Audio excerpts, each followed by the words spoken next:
If we want secondary center students in Arkansas to get a head start on a college degree, which we all know that our state needs in order to increase our per capita income levels, then we must provide them with access to early college planning, placement, and credit attainment. This will help these students build a bridge for a smooth transition into college and through to degree completion. Northwest Arkansas Community College, in collaboration with its partners, our regional partners, is requesting your permission to operate a secondary center that will increase the access, the affordability, and the quality of programming in CTE in Arkansas. We want to help students and the community meet workforce demands for continued growth and economic development that we want to see flourish. Now, before we delve into the specifics of our secondary center request, I think it's important to first establish the context for the current climate in Northwest Arkansas, specifically the culture and the strategic vision for the Northwest Arkansas region. So I'd like to take just a moment to share you a quick 2-minute video clip, which we feel like conveys the dynamics among the individuals, the communities, the business, and the industries that are working together to create an inclusive, integrated, and synergistic approach for working together.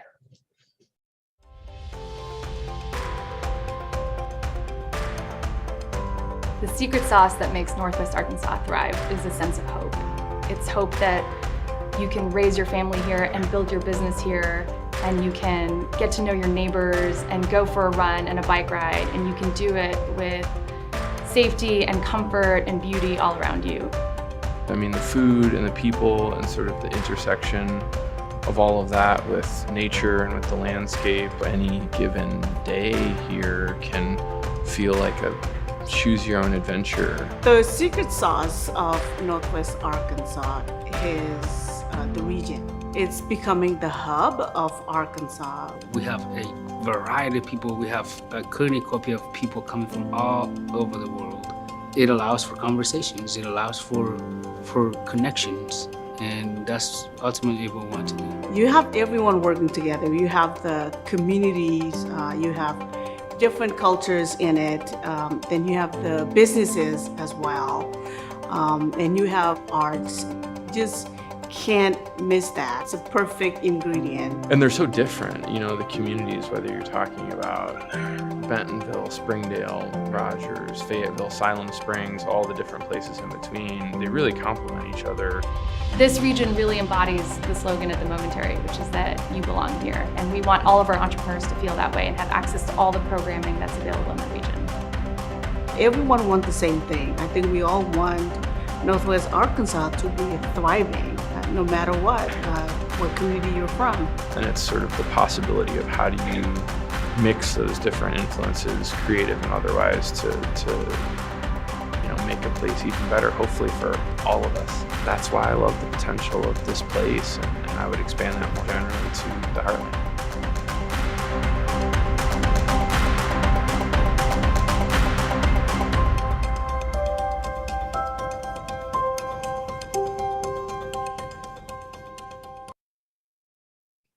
Northwest Arkansas does have tremendous potential.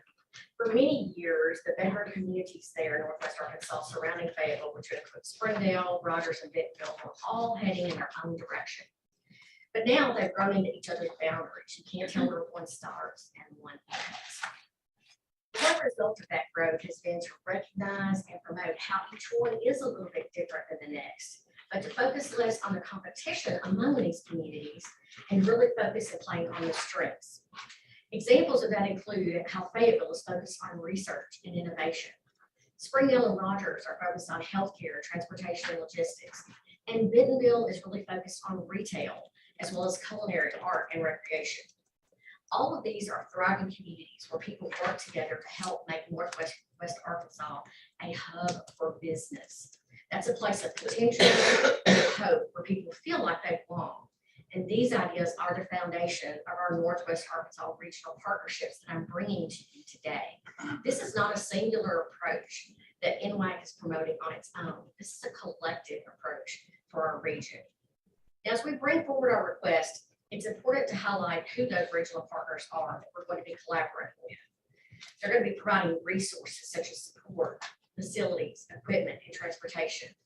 These primary partners for us include Don Tyson School of Innovation, the Farmington School District, and Northwest Arkansas Service Cooperative, as well as the Northwest Arkansas Council.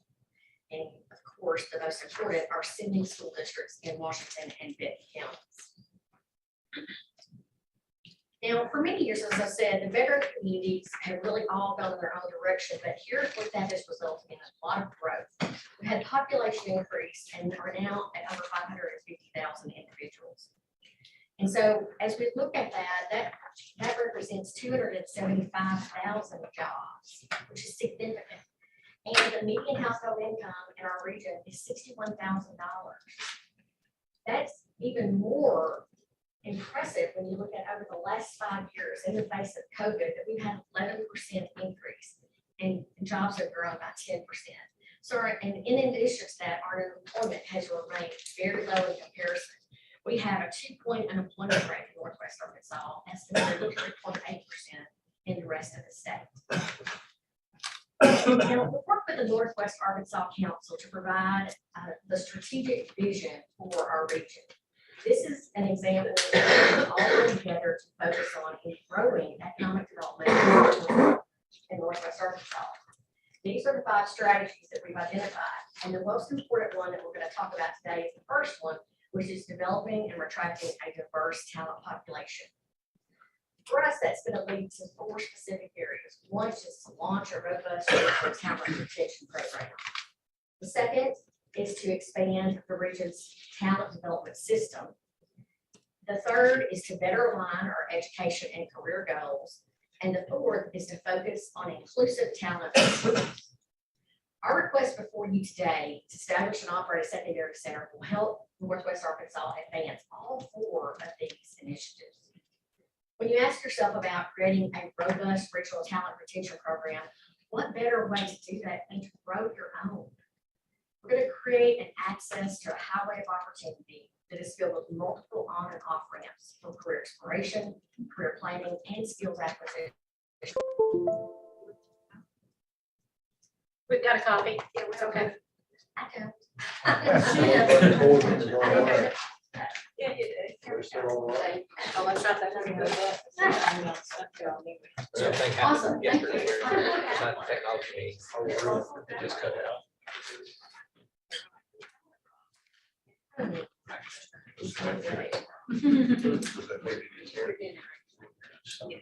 Yes, you are. Now you don't get right back up. Okay. So I'm looking at, there it is. Awesome. All right. When we ask ourselves the question, how can we create a better regional talent development system? The answer is to first start by establishing a clear roadmap for students to help them plan out their route, to help them envision how one leg of their journey is going to connect to the next, while stacking credentials and skills along that pathway. At Northwest Arkansas Community College, we believe that that endeavor should begin in high school and continue throughout a lifetime of continuous learning. What does that look like? It's going to look like onboarding, culture building, and upskilling. I can tell you one thing that it's not. What it's not is a one-size-fits-all, a prepackaged program and supports that's the same for every student. That's not what we need. What we need is a continuous effort to provide access. And how should we move forward with that challenge? We're going to do it in a variety of ways, through apprenticeships, career camps, boot camps, through high school programs, certificate programs, and upskilling. That's the focus in Northwest Arkansas for training individuals for the workforce. That happens in upskilling as you return emerging or return workers to get new talent. It happens in terminal graduate pipelines. But most importantly, what we're talking about today, it's going to be happening in an entry-level talent pipeline, which is what we're proposing with this secondary career center. We are committed to establishing a very clear roadmap to help students plan this route and how to connect in what they want to do for their future. Now, who are we? For those that are not familiar with our institution, Northwest Arkansas Community College was established in 1979. It is actually the largest comprehensive two-year college in Arkansas. Our main campus is located in Bentonville, and we have a new satellite campus recently opened in Springdale. Our current enrollment for the fall term was 9,475 students, which represents a 10.7% increase from fall of 2021. And that's especially noteworthy as most higher education institutions are experiencing declines. Northwest Arkansas continues to grow due to its low cost of tuition, which is $72 per credit hour, many transfer degree programs, and flexible access to quality programming.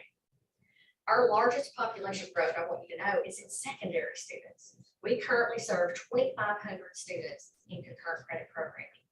We're preparing the next generation for their future. Currently, NWAC has been a provider of secondary center programming for over 10 years, as Stephanie mentioned, through the Northwest Technical Institute Secondary Career Center. That programming has included programs in dental assisting, CNA, EMR, and criminal justice. Our request today seeks to continue offering these programs under NWAC authority, but to also add programs in LPN, EMT, construction, and culinary. And then a new program that we've recently designed to develop specifically brand new to the state of Arkansas, and junior merchant program. We want to offer these in multiple locations, which is the request we have before you today. This request is supported by our local districts, who will be served by the Northwest Arkansas region and the Northwest Arkansas Education Service Cooperative. We have the support of our business and industry in these counties. Now, as we seek the authority to establish these programs, we want to offer at 4 locations. Our Bentonville campus, which is the main campus, Brightwater, which is our culinary location in downtown Bentonville, Farmington, which is where we're currently operating and serving some of the smaller school districts in the southern part of the region, and then the Don Tyson School of Innovation, which is located in Springdale. Now, NWAC's proposal is seeking to approval for offering programs in these 8 career pathways. We were wanting to do that in various configurations across the locations on the previous slide. And these programs were selected based upon interest from our students and from our districts to increase access to opportunities in these particular fields. Here are enrollment projections. We believe that we could serve 427 students, which would result in 143 FTEs. And that's an estimated average training cost of $4,800 per student. Now, based on regional employment data, I want you to be able to see some alignment between what we're wanting to offer and the need for the area. Here's some data provided by the Northwest Arkansas Council on Workforce Development. In the last 30 days, there were 8,600 jobs offered in Northwest Arkansas. And on the next slide, I'm going to show you in what clusters those jobs fill in. But here's a broad overview. There were 480 different job options, 1,900 companies represented there, 6,000 different job titles, and 215 certifications that were advertised for. We need to be able to grow our own to meet this demand in Northwest Arkansas. And that's what we want to do here today. Now, this slide depicts the top growing industries. And see those that are highlighted in yellow for our area. It's about construction, which is the highest. Healthcare services is the second, followed by government. A little lower down is wholesale trade, food services, and retail trade. Now, how do we get people into these fields? It starts by offering these programs early so that students have the opportunity to see themselves in these roles. Children cannot be what they cannot see. So through a career center, we can focus on constant awareness with students, teachers, and parents. We can focus on breaking perceptions or really misconceptions about the trades, about career and technical education. We can also engage our employers to get them involved in the learning experiences by providing work-based learning opportunities for our kids while they're in high school, solving real world problems. We can deliver content through training modules that have emerging technology and pedagogy that will support the hands-on learning that they need, and they're really interested in getting.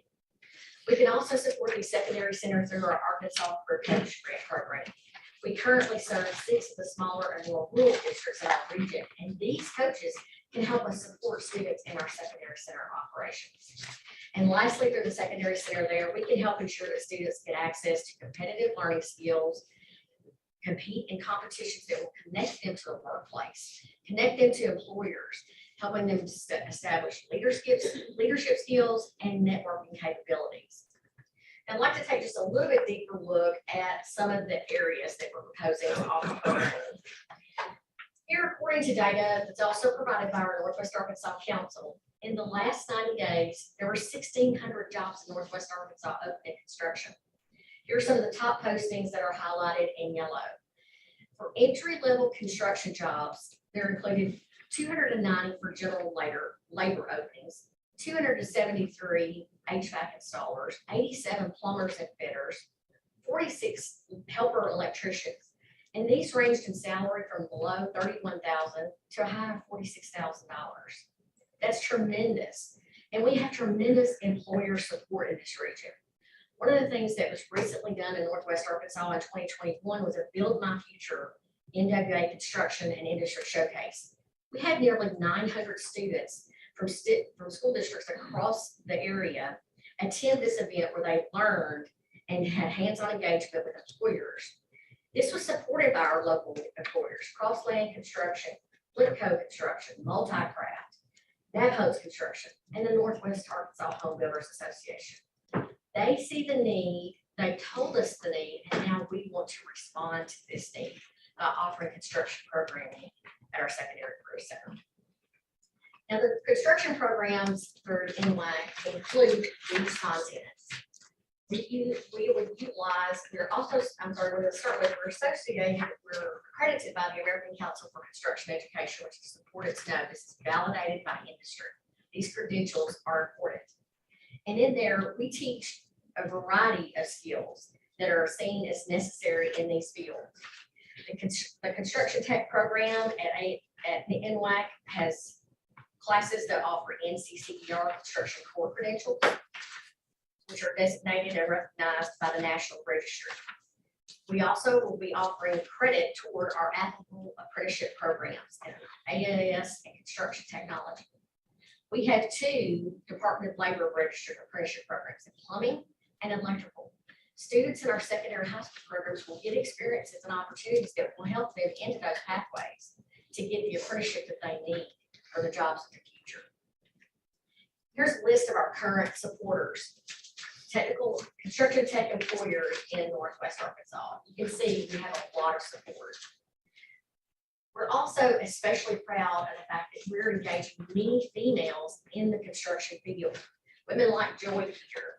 She's drawn to a career in construction because it provided learning opportunities for her as a project team manager. She helps manage document flow, coordinate schedules, cost information, and monitor quality and safety. She works at Nabho's, and she is very successful in this field. And one of the reasons we believe we're getting women like Joy into the construction field is because of the fact that we are connecting it to creativity, to craft, and career. It's not just a job. We have a National Science Foundation grant where we created an integrated design lab, which helped us create a new approach for delivering education and training by integrating creativity, craft, and career. This is very appealing to individuals, to females in particular, to come into a career path that before they have not seen it as open to them. We think this experience will help them learn the skills they need to be successful in the field. And in these jobs, they can earn $31,000 to $46,000 with just some skills, not necessarily a college degree.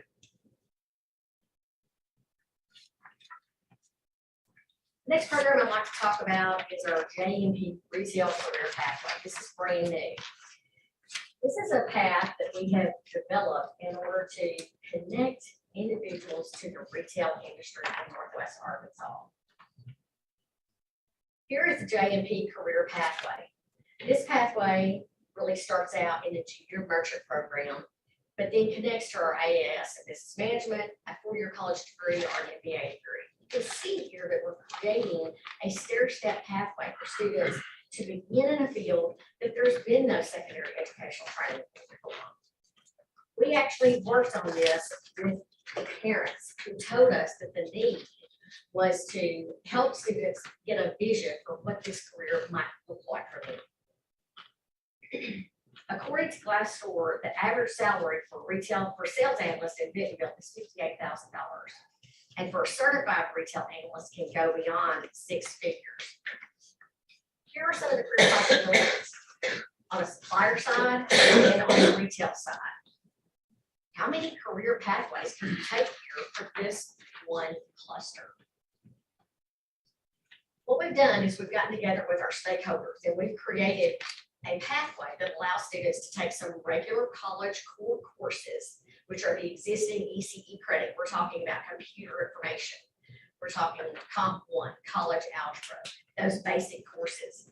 And then we've created career credit courses that give students the opportunity to have internship, go out and work in the workplace for experiences. And we created a non-credit class. We've actually created 4 that we are offering also to the workforce industry side. But now we want to offer it to our secondary students. It doesn't immediately confer college credit, but upon completion of the class, we give prior learning credit, which does become a college transcript, and those hours count toward our degrees. Here are the courses that we're talking about. Retail Industry Foundations, Exploring the Merchant Career Pathway, which teaches buying, selling, sourcing, and product development. And then we also teach Intro to Retail Analysis of Supply Chain, and then an internship program. This is brand new to the state of Arkansas. And why is this important? Because in Northwest Arkansas, there are over 2,000 suppliers calling on retailers in Northwest Arkansas. These companies need retail analysts in order to meet their demand. What can you gain from the junior management program? I'm sorry. We ask questions. Yeah. So back on that previous slide, on the year 1 and year 2 courses, are you saying that none of those will ultimately get career or get credit, get a 4-year college? Well, at Northwest Arkansas Community College, the 4 that are highlighted in yellow are awarded college credit upon completion. They're not set up currently as a college level course. They're pre-college courses, but once they complete, we transcript it and give prior learning credit. We are working this spring to transition these courses to be college credit courses on the front end. When we originally designed this a year ago, that wasn't our intention. We were really just trying to create something that mirrored what we were doing for workforce training. And we did this because parents told us they wanted to see an opportunity for students to get a sense of what this career pathway looked like. They were concerned about high debt of student loans, students coming to college and changing their degrees multiple times, and not having any idea what a retail career pathway might look like. But we hope that by next fall, our curriculum committee will have the opportunity, once we're approved here, to then work on developing those classes for college credit from the front end rather than after back end as a prior learning credit.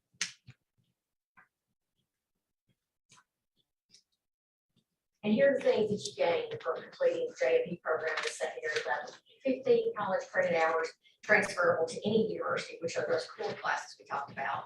27 college credits recognized at NWAC toward an AAS in business management, which is retail, and then 15 college credits or 12 career credits, as well as the entry-level skills that you need for employment.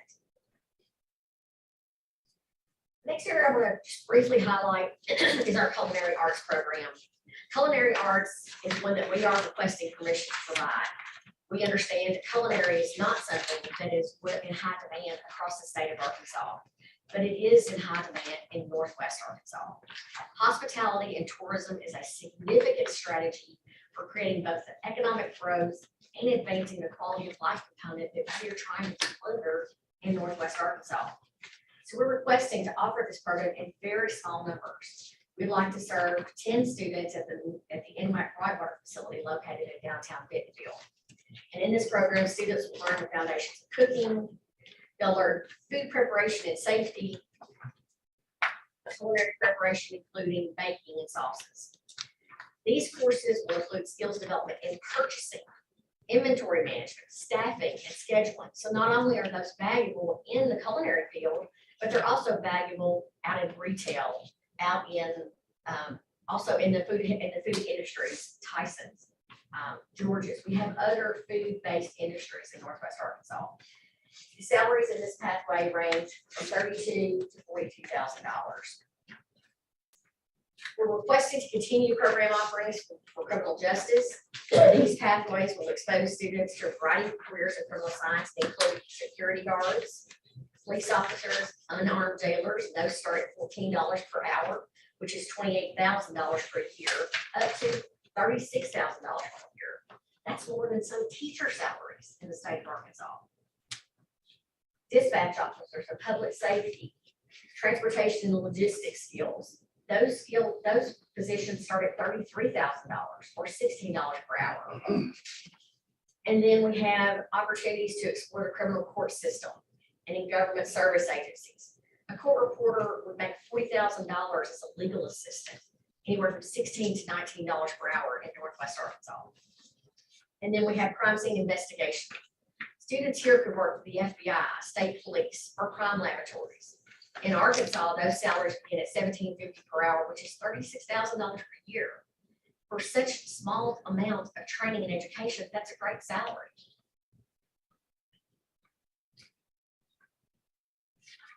And the final clusters that I'd like to talk about are our health professions.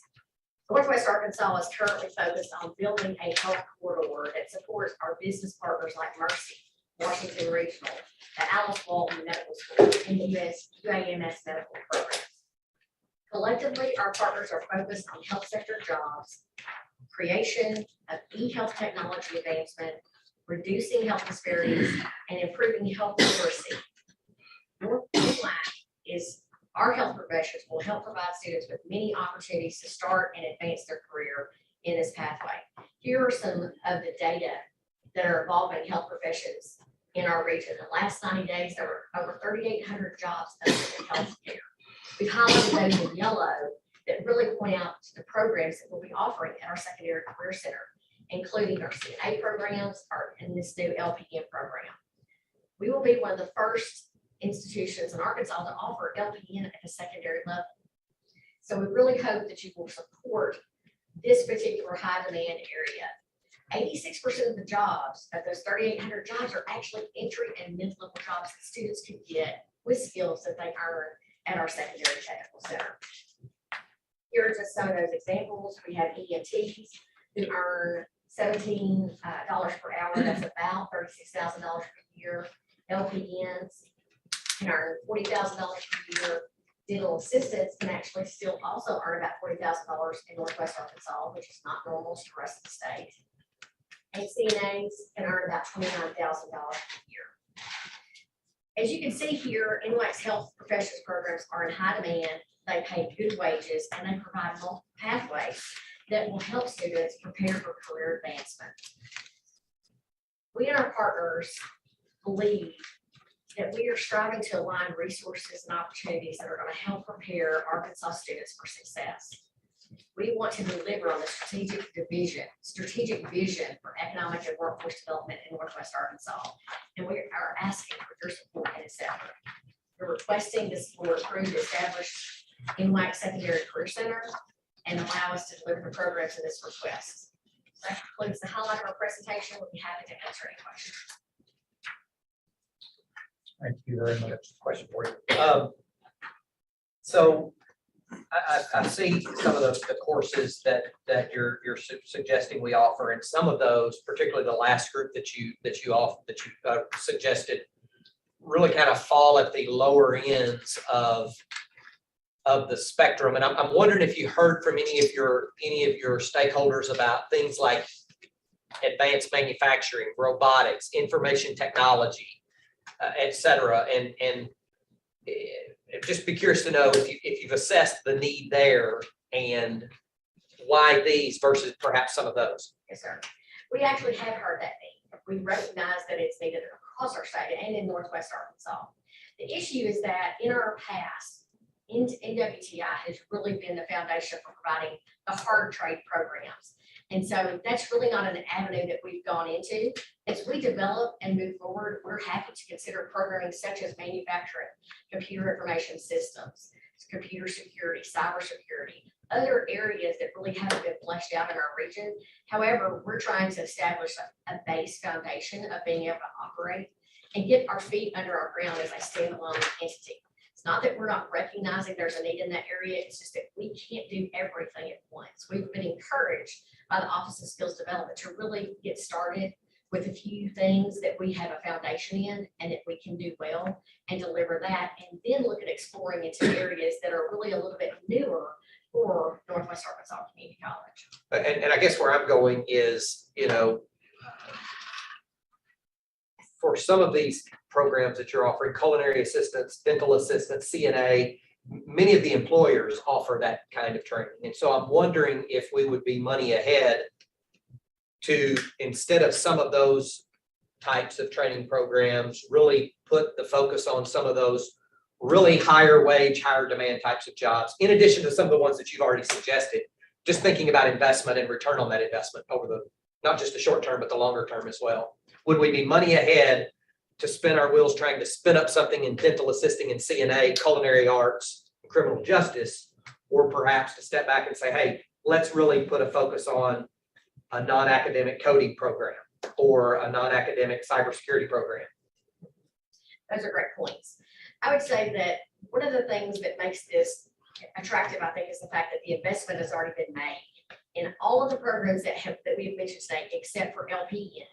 All of the other programs are existing in place. They have facilities designated. They have all of the equipment to operate today without a single dollar of investment. So all we're doing is bringing students into programs that have a career pathway, that have demonstrated need in our Northwest Arkansas region. We currently, in the 17 school districts that we're serving, have over 30,000 students that we're trying to serve in all of these career pathways. This is only a small piece. We're looking to serve 400 students out of those 30,000 students. And obviously, we would like to be able to do more. And we hope to grow into those other avenues. I believe that there will be opportunity to do that in the future, and we want to do it well. That is our main focus, to be able to start these programs, establish those that we have experience in, that we have shown success with, and that our current employers are really telling us there is a need for.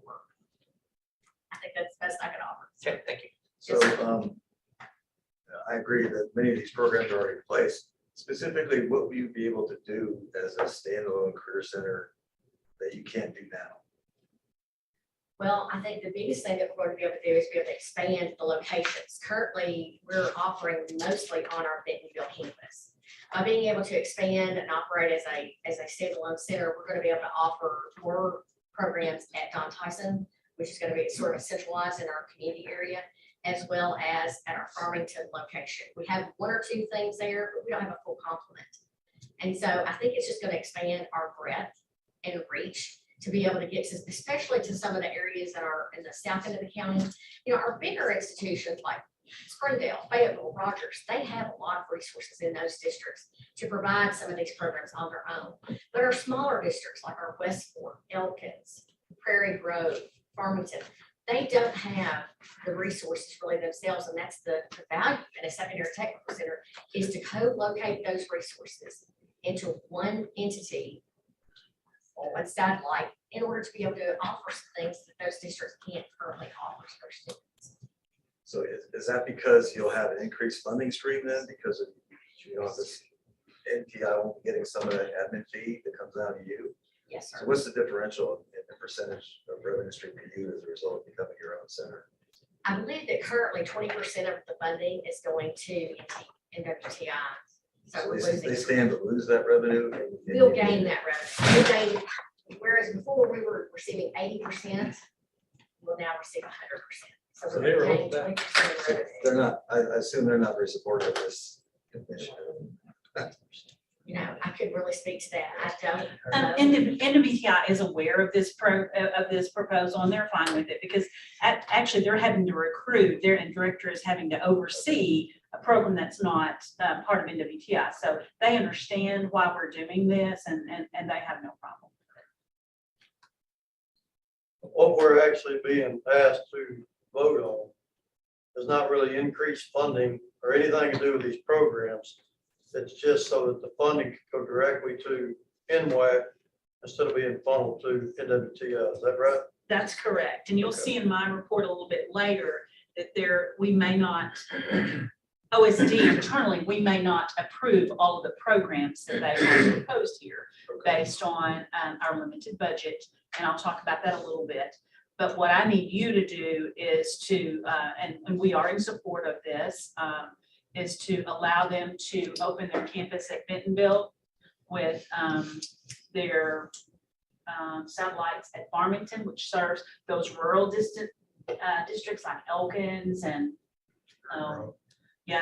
Prairie Grove, Farmington, Lincoln. Lincoln currently, interestingly, is sending some students to Oklahoma because it's quicker for them to go to Oklahoma than to go to Springdale or some of our other campuses. So this Farmington is really a place where we need to expand opportunities.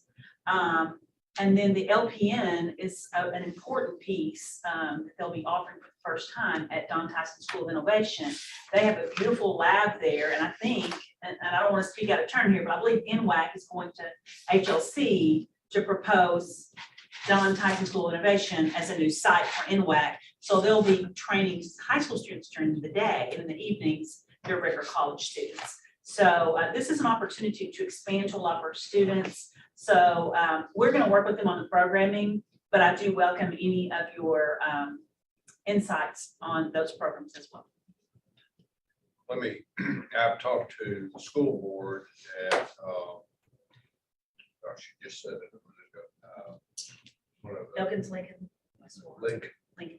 and this is something they are really interested in. And they haven't had the opportunity in the past. In fact, they were looking to see what they could do. And they've got such a limited budget they could do that. So I think that, especially the Farmington location, the Don Tyson location, there's nothing there now. Currently, NWTI has their diesel program out of Right. Don Tyson, as well as their industrial maintenance program at Don Tyson. And if you've ever been to that facility, it's a beautiful facility. And the LPN, as I understand it from officials at NWAC, there is simply no room at their Springdale campus for secondary students. It is full to the brim every single day. And Don Tyson. No, they have a Springdale campus of Oh, on NWAC. their- So on what their- they're proposing is to add Don Tyson as one of their I think facilities, that's a good. so that they can expand LPN opportunities to high school and to regular adult students as well. Do you guys know if NTI is considering or looking at or planning some of these more technical programs that Jeff talked about that are not talked about here? One of the things I'll say to piggyback off Jeff is when we first got this proposal, my first comment was, where's the information systems, IT, web development, cyber type focus with everything that's obviously going on in Northwest Arkansas. You have employers up there such as Walmart, JB Hunt, who have this entire non-traditional talent focus to do apprenticeships and other things as a pipeline of employment. And so one of the things that we mentioned in first discussions were there's going to have to be some sort of IT focus with this. On the manufacturing side, yes, NWTI knows they have some work to do to improve not only the offerings they have, but to also kind of expand that to other areas of the state and to the region, I should say. So we are having those conversations. NWTI does know the expectation there. Okay, good. Second question, with regard to the CNA and LPN. Remember the Shark Tank proposal we had from Northwest Arkansas? Yes. How does that, what they propose, I kind of forget what they proposed versus what do we got here? Is there some overlap or? Not necessarily any overlap. We did not fund that proposal. As that was to conduct some LPN type training. A lot of the funding was to pay for the tuition expenses associated with it at 3 different areas around the state. It really wasn't even a Northwest Arkansas focus, right? It was Newport, it was in Fort Smith, and it was somewhere else.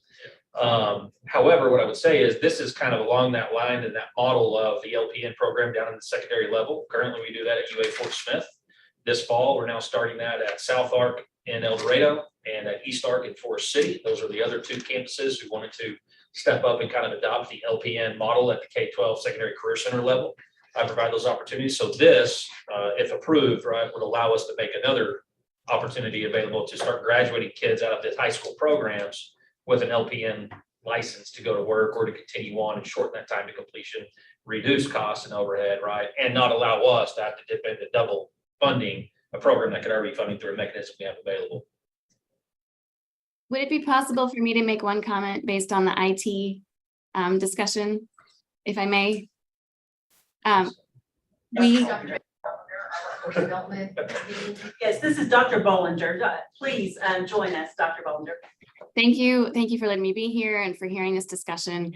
The one thing I wanted to say about the junior merchant program is that while it is not cyber specific, it doesn't have coding necessarily, it is IT in that it is all about data analytics. Not only that, the program itself is remote synchronous.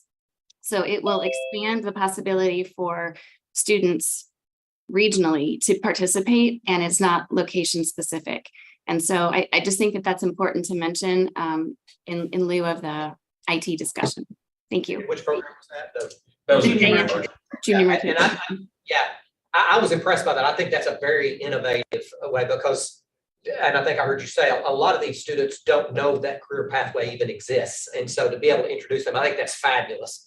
I just really hate to see us spend our time, and again, not saying anything about culinary arts or CNA. I actually own a business that hires CNAs, but we train them, versus having, state money going for that. I really think if we could think about some of those very lower wage types of programs, that we could take the effort that it would take to train those students and think about more of the IT and IT related kinds of things. That's my own kind of thought there, but I love what you guys are doing overall. Yeah, I applaud the integrated approach, regional approach, all those stakeholders getting together. Yep. I think it's really good. Like to see that copied everywhere across the state. I'm not a voting member, but I will say that you are one of the best presenters that I have seen in a while. I mean, it's a very thorough presentation, but I really loved the video. I don't know who did the video, but that was a very, very nice and well-produced video. So to me, it's a no-brainer because we're not asking for additional funding. It's just basically drilling down these opportunities to bring them to areas where there's students that need this. And I think you're opening the doors for more than that, So to me, it's a no-brainer. And I agree with you that, yes, we have to broaden our thinking process of reaching or creating other robotics opportunities, that kind of stuff. But to me, this is an entryway for any student to think later down the road, okay, I have this basic training, where do I go next? That's why the CNA is really vital, because it is a pathway. So many students are interested in the medical field, and we are creating this medical corridor in Springdale. And so the CNA is just a stepping your toe into that area to really get exposure to the medical terminology that's used in this field, that's transferable to the other career pathways that are in the health professions. I know in culinary, it is not really a pathway beyond culinary and the service industry. It is just a part of our culture that we're trying to create for a quality of life in Northwest Arkansas. But I appreciate all those comments and will tell you that our future growth will absolutely continue to look at these areas of need, such as the manufacturing and robotics. I'm from Northeast Arkansas originally, and I have a background in that area and understand the importance and the vitality that is needed in every industry that we have that really deals with manufactured product. And so we're definitely going to be looking at moving in that direction as we get our feet under us and really get a solid foundation moving forward with serving the students at these multiple locations. It will take us really developing great processes, great policies and procedures for these locations, and we feel confident that we have the administrative capacity, the academic quality to deliver excellent programs to our secondary students in the region. Mr. Chairman, I move to approve the request of Manuel to become a secondary career center. Have a motion. Second from you. All those in favor? We have a comment, Mr. Chairman. I just have a question. We're just moving, we're not adding additional money, we're moving where it's going. That's Correct. all we're approving today. You're approving a new center. Yeah, I'm going to talk about funding a little bit later, but We're approving a new secondary that's correct. center with new satellite locations. Yes. Two or three, I'm trying to I like what I'm hearing. It's just, I'm not understanding. Okay, so Bentonville, so NWAC is located in Bentonville, their main campus. They also have, as part of their campus, they have the Brightwater, which is their culinary. Then they're requesting 2 satellites, which is the Farmington, which is located next door to the Education Cooperative. And then they're also proposing the Don Tyson School Innovation for the LPN program. So that's what you're approving at this time. And to the question that you asked about funding, That was my second. some of the funding is already being allocated through this mechanism of going to NWTI, to NWAC through NWTI with the 20% being held back. Inevitably, there will be increased enrollment. So there will be some more funding generated because there's going to be additional opportunities. But we're gonna bypass NWT. Correct. Correct. Is that part of the motion? That's my question. I don't think it's, Need to, we don't have to do that? No. So all our authority is to approve. Correct. The center. Because that is done via an MOU between NWTI and NWAC, That's that nothing to do with relationship. us. So once this, if the board votes to approve the center and the satellite locations, that MOU will essentially just kind of cease to go away in the fall of You 20. just cleared it up for me. I wasn't sure about that. I'll second the motion. If it hadn't been seconded. Excuse us. With more discussion. Comment. Comment. Just to be clear, Yes, I mean, it adds some satellites. Mhm. More programs, more kids. So the fixed amount of dollars we have on secondary education funding that we talked about for years, which is stuck at about $20.5 million or 20. I'm gonna talk about that Yes, later, sir. yeah. Well, 20.6. that's going to get that will get evenly distributed. So those dollars, there will be less dollars going to other locations eventually, if that 20.5 is not ultimately increased by the legislature. Potentially, yes, sir. Just so everybody understands that. Correct. More hands in the pie. Which continues to happen every time we meet. Same pie, smaller slice. Yeah. Dr. Hernandez. I like that, cleared it up. Well, I think that, just to this point, historically it was about $20.4 million appropriation with $20.1 million budgeted. This year, that's been increased to $20.6 million. In the next 2 years, as Stephanie will get into later, and we can obviously certainly entertain comments from the Department of Education on this as well, that's going to be increased to $21.6 million. So we are stepping that up. However, as you'll hear in the conversation that Stephanie's going to present here shortly, there may be some recommendations made to increase that funding above and beyond that at the appropriate time.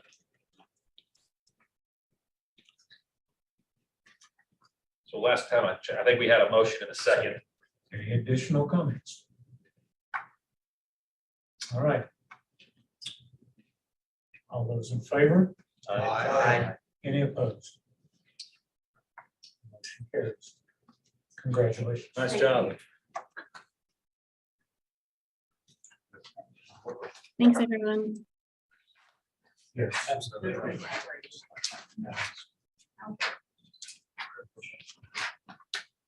All right. One we've all been waiting for. Thanks, Sherry, for setting the bar. You get to follow. Esperanza's talking about this. You were a fantastic presenter. All right, transition to state apprenticeship agency coding. The floor is yours, sir. Thank you. The guy with no sleep drinking Monster Energy drinks. Should present enthusiastically, right?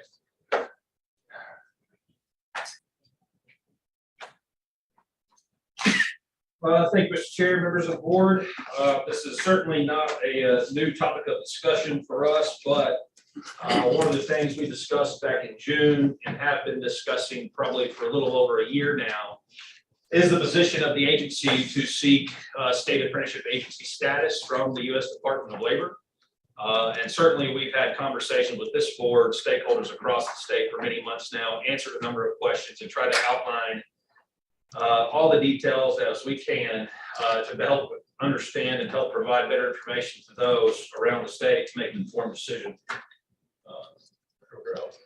All right, so at its core, I think it's important for us to kind of outline initially kind of what are some key concepts as to why we believe this is a good move. Obviously, there's 4 main components of this thing. Local and state oversight versus federal oversight. We're going to get into each 4 of these categories as we move through the presentation. Effectiveness and efficiency. How do we more effectively serve companies, employers, program sponsors, and apprentices, and how do we do that in a more efficient manner than perhaps we are today? The integrity of the data, I think, is probably a key factor in this whole thing. When we look at what we receive from Department of Labor and Licensing as license information from plumbers, electricians, or what have you, and what we represent in RAPIDS, the database system at the federal government level, we're not comparing apples to apples, and it causes our information to be skewed. And then lastly is from a monitoring and reporting perspective. And so we hope to be able to clear a lot of this information up as we move through. So one of the things we've never truly done from an apprenticeship office, and not to my knowledge ever for apprenticeship here in the state of Arkansas, is really just kind of outline what's our vision, what's our mission, and what are our values. And I think if we're looking at a vision for the entire state of Arkansas is what we should do, I think it should be an apprenticeship for all companies and apprenticeship for all Arkansans. Every single individual and every single company, no matter what sector you're in, should have the opportunity to have multiple pathways of workforce development, whether that's apprenticeships, internships, incumbent worker, new hire training, what have you. I think our mission that we have to try to strive for on a daily basis is how do we help accelerate and speed up the adoption of registered apprenticeship as a workforce development strategy. Some companies do that through a registration model with the U.S. Department of Labor. Some people do it through kind of the Swiss model like ABB and Jason Green over in Fort Smith. I think there's no one box to put everybody in, but I think at the end of the day, the RTI, the OJT, the Earn While You Learn method is something that should be replicated across the state. We need to be responsive and support private sector business, apprentices, and program sponsors. And then lastly, our values. I think for us to be responsive, to be nimble, which is one of the things that I think is important to understand. I think the effectiveness of being nimble from the federal government's perspective, as you'll see in the presentation here in a little bit, is something they're not very good at in terms of their standard documentation and things of that nature, and has actually created some barriers for adoption of apprenticeship for companies around the state. We always need to continuously improve, we need to innovate, we need to be accountable, and we have to always operate with integrity. So one of the first things that came up to us was, what are the differences? What are the key differences in terms of operating as an apprenticeship at the federal level versus as a state apprenticeship agency? This slide here is actually pulled from the Federal Department of Labor's website, and it clearly articulates kind of the differences. And I'm not going to sit here and read off the slide. You can kind of look at it yourselves, but just some key differences, right? We are not asking any longer for the federal government to kind of be in the registration process. We would be recognized by the federal government to act on behalf of their purpose, and then we would be reviewed by the federal government as opposed to federal government operating and providing oversight over our programs. Our staff members are obviously our own Office of Skills Development staff here at the state level as opposed to federal representatives. We can utilize our own paperwork. Again, that kind of goes back to this barrier discussion. Some of the employers around the state have not opted to do registered apprenticeship because of the documentation, the way that the verbiage is written is outdated and antiquated. And so it's caused employers through the legal process or legal teams or what have you to say, this isn't for us. So by being able to use our own paperwork and our own design and documentation of how we want to do that and update that, it leads to more utilization and adoption of apprenticeship. We can utilize RAPIDS if we chose to. We have actually, as part of that $450,000 grant that I mentioned in the beginning, we have developed our own internal database to help track apprenticeship here in the state of Arkansas. And we're actually now upgrading that system to allow for the adoption of pre-apprenticeship into that same data tracking system. So say you're a pre-apprentice at the Innovation Hub, you go through that, we're able to track you. Now you move on to a solar technician apprenticeship with integrity, or perhaps you go through the Arkansas Advanced Energy Association's registered apprenticeship program, or perhaps you move into the Arkansas Center for Data Sciences apprenticeship program. Now we're able to track that investment and that return on investment all the way through the pipeline of that individual's completion of a certificate from DOL or through a licensed occupation. So here's just a quick example and overview to put in perspective of states who operate as state apprenticeship agencies and those who operate as state office of apprenticeship. The blue states are those that are state apprenticeship agencies and or territories. So roughly 32 states are SAAs, 22 states are Office of Apprenticeship states. I would point out that, where is this? No. I would point out that Colorado has actually already decided to transition to a state apprenticeship agency. However, since they have not formally made the transition, we kept them as an OA state. But what I can also tell you is there's 4 states, and none of them are really geographically located similar to each other, that are all looking at this. Us being one of them, one in the Southeast, one in the Midwest, and one out West. And so there's this trend, and USDOL has actually recognized this. When I was in Virginia during the September board meeting, USDOL representative came up to me and said, I think there's probably a sentiment that a lot of the states are probably going to move to this direction in the future anyway. And so I don't know if we're, how that's going to impact their role in apprenticeship at the state level. However, they recognize this trend. And so I think this is important for us to understand just the whole landscape of where it is. It's not regionally, it's not even politically driven. It's really across the board. And so it's really truly a state's decision to decide how they want to operate. So local and state oversight versus federal oversight. So currently the way it works is XYZ company wants to register an apprenticeship program. Those occupations, that program sponsorship is approved at the federal level with really truly very little to no communication to us at the state level. What happens is, and I think it just happened the other day there, we got an email that said, hey, we've approved this company or this organization to act as an apprenticeship program sponsor. That sometimes creates issues for us because now we have to go back and say, okay, well, was there already an organization doing this? Have we already made investments there? And did that company or organization even know that that opportunity existed before they had to go through this process with DOL to do that?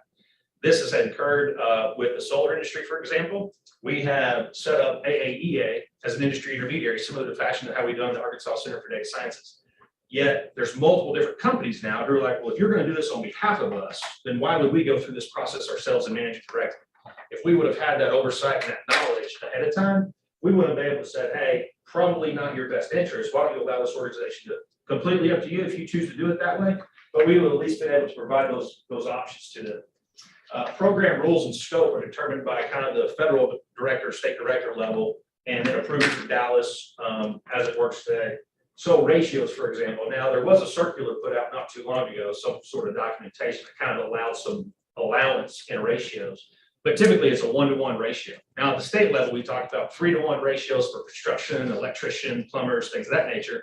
But some of our program sponsors say that conflicts with what their standards say. And so even though employers at the state level may want a 3-to-1 ratio of apprentice to a journey worker, their standards still say 1-to-1. So sometimes they won't even allow an employer to have that on their standards because they don't meet those ratio thresholds. Same thing holds true perhaps with even if Department of Ed, if we're doing a teacher registered apprenticeship, what is that ratio that we agree to? Is it going to be 3-to-1, 4-to-1? What's the federal government's perspective of what's safety and compliance and things of that nature? Whether it's web development, teachers, manufacturing. I believe we had an issue in Northeast Arkansas one time with a registered apprenticeship company where it was a ratio issue. And it was also an OJT and RTI compliance issue. They felt like they could do it in 2 years, yet the requirement was that we wanted you to do this in a 4-year period. So, for us, being able to have that discussion happen more locally with folks that in our office who already have these relationships, whether it's with a 2-year college who might be the training provider, whether it's a program sponsor that might be able to do this, we believe that that's another reason why we'd be good at it. Local and state oversight of apprenticeship. I want to note on this last bullet here, this is actually a comment from the National Governors Association. So they wrote a white paper and did some studies around apprenticeship around the country. And in there, they quoted local and state oversight of apprenticeship to make the programs more nimble, improve responsiveness, streamline efforts, and support statewide outreach campaigns. The outreach campaign piece to me is important there because that's exactly what we do on a daily basis. Whether we're communicating to K-12, whether we're developing pre-apprenticeships, whether we are launching these Y apprenticeship series of videos, all of that streamlining outreach and effectiveness is great. And I think that's part of it. The standard documentation and employer agreements are outdated, creating barriers for non-traditional sectors. This happened with a retail company here in Little Rock. They were ready to sign some agreements and do some things in apprenticeship. And because of the way the language was written, they could not do it. Legal wouldn't sign off on it. If we had the ability to update our own documentation, we would have that flexibility. And that organization probably would have adopted this model. Now, surely they can do incumbent worker programs. They can go a non-registered route. But why would we create that barrier to someone who wants to use this firmware model if we can? There's only one USDOL federal representative to approve and oversee all the programs in Arkansas and possibly other states as well. Historically, that person has usually been stretched out across multiple states. Whereas here at OSD, as you'll see here in a little bit on our org chart, we have an entire staff of individuals that can do standard documentation, curriculum development, approval of OJT requirements, RTI, funding, and everything else that needs to go along with that. The last two are pretty unique, and I didn't even really recognize this third one until I was in Virginia that day. So typically the way it works is if there's a federal discretionary grant put out, industry intermediary people can vote on that. So whether you're a national organization, I'm going to use the IT industry, for example, because that's where we have made the most investments. So say an organization such as Apprenti, who's a national intermediary who does great work across the country, wants to come into Arkansas, and because they're a national intermediary, all they have to do is seek approval to come in and operate in the state. Well, currently that approval authority, the way I understand it, goes through the state director of apprenticeship, which would be the federal government representative, not so much anyone here at the state level, whether that's myself, a director of apprenticeship that I would hire, or perhaps even the Secretary of Commerce. So we have made all these investments and we have set up this system of apprenticeships in the IT space so that employers know who the points of contact are. Yet we don't get to have any kind of say or any kind of oversight, and perhaps we would approve them, or perhaps we would say, wait a minute, we already have these organizations doing this work and we're making these millions of investments. This needs to be kind of identified. So that's one big piece of it. And there's no oversight of registration or deregistration in the terms of an apprenticeship. What we've seen is in the past, there will be companies and organizations who get registered, who have never registered one apprentice, who didn't have any employer agreements, who didn't have any recognizable employers to know to offer an apprenticeship. And as we know, apprenticeship is an employer-driven program, yet they still were able to be registered. And to this day, they still have no apprentices in their program. I just checked the other day in preparation for today, and they're still showing as an active registered apprenticeship program. However, when we make comments and discussions to the fact that we need to cancel some of these, that's not necessarily something that happens. And then last but not least, and probably maybe one of the most important things from our perspective of this slide, is the ability for us to serve as a lead applicant on federal discretionary grants. So for example, real world, right now there's a nursing application that's out there to do nursing apprenticeships for a discretionary grant award, 90-something million dollars that are out there. The eligible applicant criteria is listed in such a way that either you have to be a state workforce board, which would be the Division of Workforce Services, so Dr. Childers, Chad and their board, local workforce development boards, community college, hospital, and other organizations such as that. Or you can be a state apprenticeship agency if you want to be the lead applicant. Currently, we do not fit any of those criteria. So even though Rural Health Association, like Rural Health Partnership, St. Bernard's, other organizations around the state are looking to us to be the lead applicant, we have to tell them that we're more than happy to facilitate, fund, assist, provide capital, whatever we can do, but we cannot be the lead applicant on that initiative. And there's many other instances such as that as well, because a lot of those eligibility criteria are written in such a way that typically it's the same type of organizations who can apply for it. The SAE 2020 grant, State Apprenticeship Expansion Grant, had some flexibility in it for us to be able to be the lead applicant, which is why we were successful in receiving $450,000 to do some of this work. So for us, that's a big one. It limits our ability to kind of serve in this role. And the Senator English passed legislation back in 19, we formed the Comprehensive Apprenticeship Office for the state of Arkansas. And for us to not be able to go out and be the lead applicant on some of these things, really, truly just shines a light on how we need to change the system.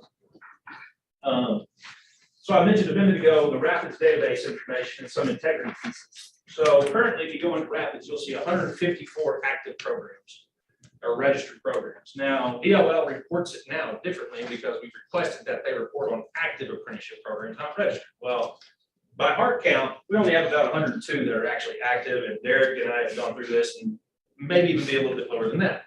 However, we still show 154 registered and they report 125 active. Why is that? Right? How do we make sure that our data that's being reported, whether it's at a federal level, at a local level, at a state level, is accurate and efficient for us to be able to report on and know exactly where we stand so that we know where we're going? Same thing with the apprentice count. This number, actually 7,980, has actually eclipsed 8,000, I believe, Derek, just as of this month. So that to say, when we go through, we look at our own systems, we can see about 6,100 active apprentices. Again, some of that's overdue, some of those are cancellations, but a lot of it has to do with just going into the system and doing the work to make sure that our data is clean and accurate as it can be. And I think too, I mean, you got to think of it this way. I think there's large investments being made in apprenticeship at the federal level, right? And so it would be a shock to me to say that there's a sentiment of not canceling programs, not canceling apprentices, because if you're making investments and your numbers are going down, then that shows that perhaps that investment isn't yielding the best result. That's just my opinion through my lens. USDOL 08 monitors programs every 5 years. However, that typically may not be the case. We've gone through our review when we were looking at all these programs. There's some of them that haven't had a review since 2010, 2008, maybe never. It's been a long time, right? So that's one thing. We review programs on an annual basis because of the funds that we distribute. We distribute about $2.4 million a year to apprenticeship program sponsors. But that's only about 36 programs actually out of the 154, 109, however, whatever number you want to look at. Now, we fund some other programs. There's some different mechanisms, and we report on those and audit those consistently because of the metrics and reporting that we have established. However, I think it's important because sometimes programs aren't operating within their standards. Perhaps their hours don't align with what their standards say, yet they're releasing people for tests. And so there's just a lot of, it's very loose.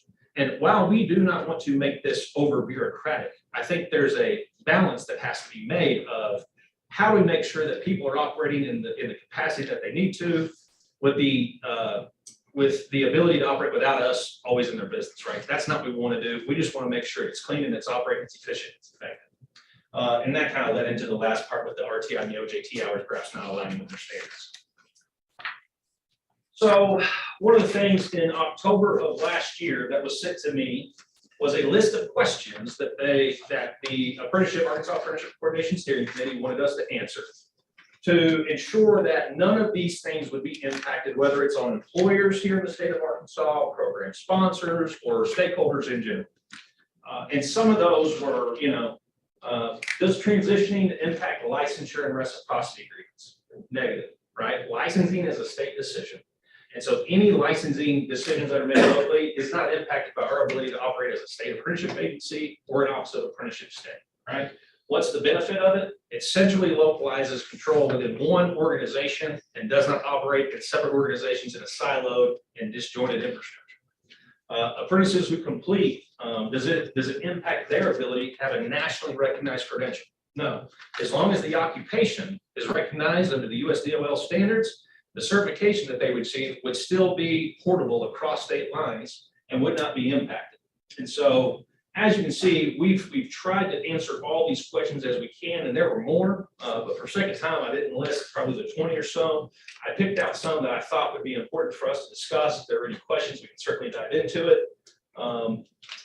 But here's kind of where the rubber meets the road, right? Which is, we're going out, we're building this awareness and this interest. We're doing employer forums. We're developing these Y Apprenticeship series of videos. We're doing this communication, this outreach, this education of apprenticeship here in the state with really, truly not a lot of, not that the DOL would not be supportive, but they don't come in here and do some of that work. They just don't have the bandwidth and the resources, and that's okay.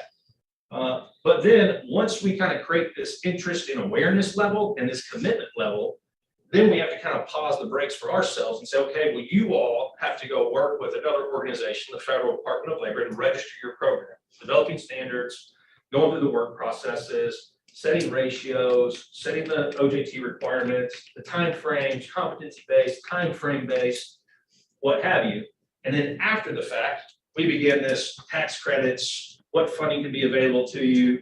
Are we going to use expansion funds? Are we going to use our traditional apprenticeship funding? And do you fit in how does that work, right? As some folks know, some of our funds don't always work in the same mechanism. It doesn't always align with how a business operates. So we put different funding streams available. The proposal, though, is to make sure that now all organizations in Arkansas, whether you're a program sponsor, an apprentice, a company, a business, whomever, only has one organization to talk to, right? Whether that's from this interest and awareness to commitment, to the registrations and approvals, into the incentives and the funding discussion. There's no real reason why we should not operate this way, and this is why we're making this position. Currently, right now, with the Advanced Energy Association, they're becoming the sponsor, yet they're still going through this back and forth of finalizing that agreement, right? Well, we don't really know exactly where that's at because we're not involved in those conversations. So again, bringing all this under one roof converges that infrastructure, one point of contact, one organization to work with. The current OSD work chart, as you see here, this is how we're set up today with the Career Education Workforce Development Board, the Apprenticeship Committee, myself, and then the staff members underneath us with Mark, Derek, David, and Janet. This is what that looks like moving forward, right? So we've added a project manager in Carmen Jackson, who all of you know, who has been promoted into that role.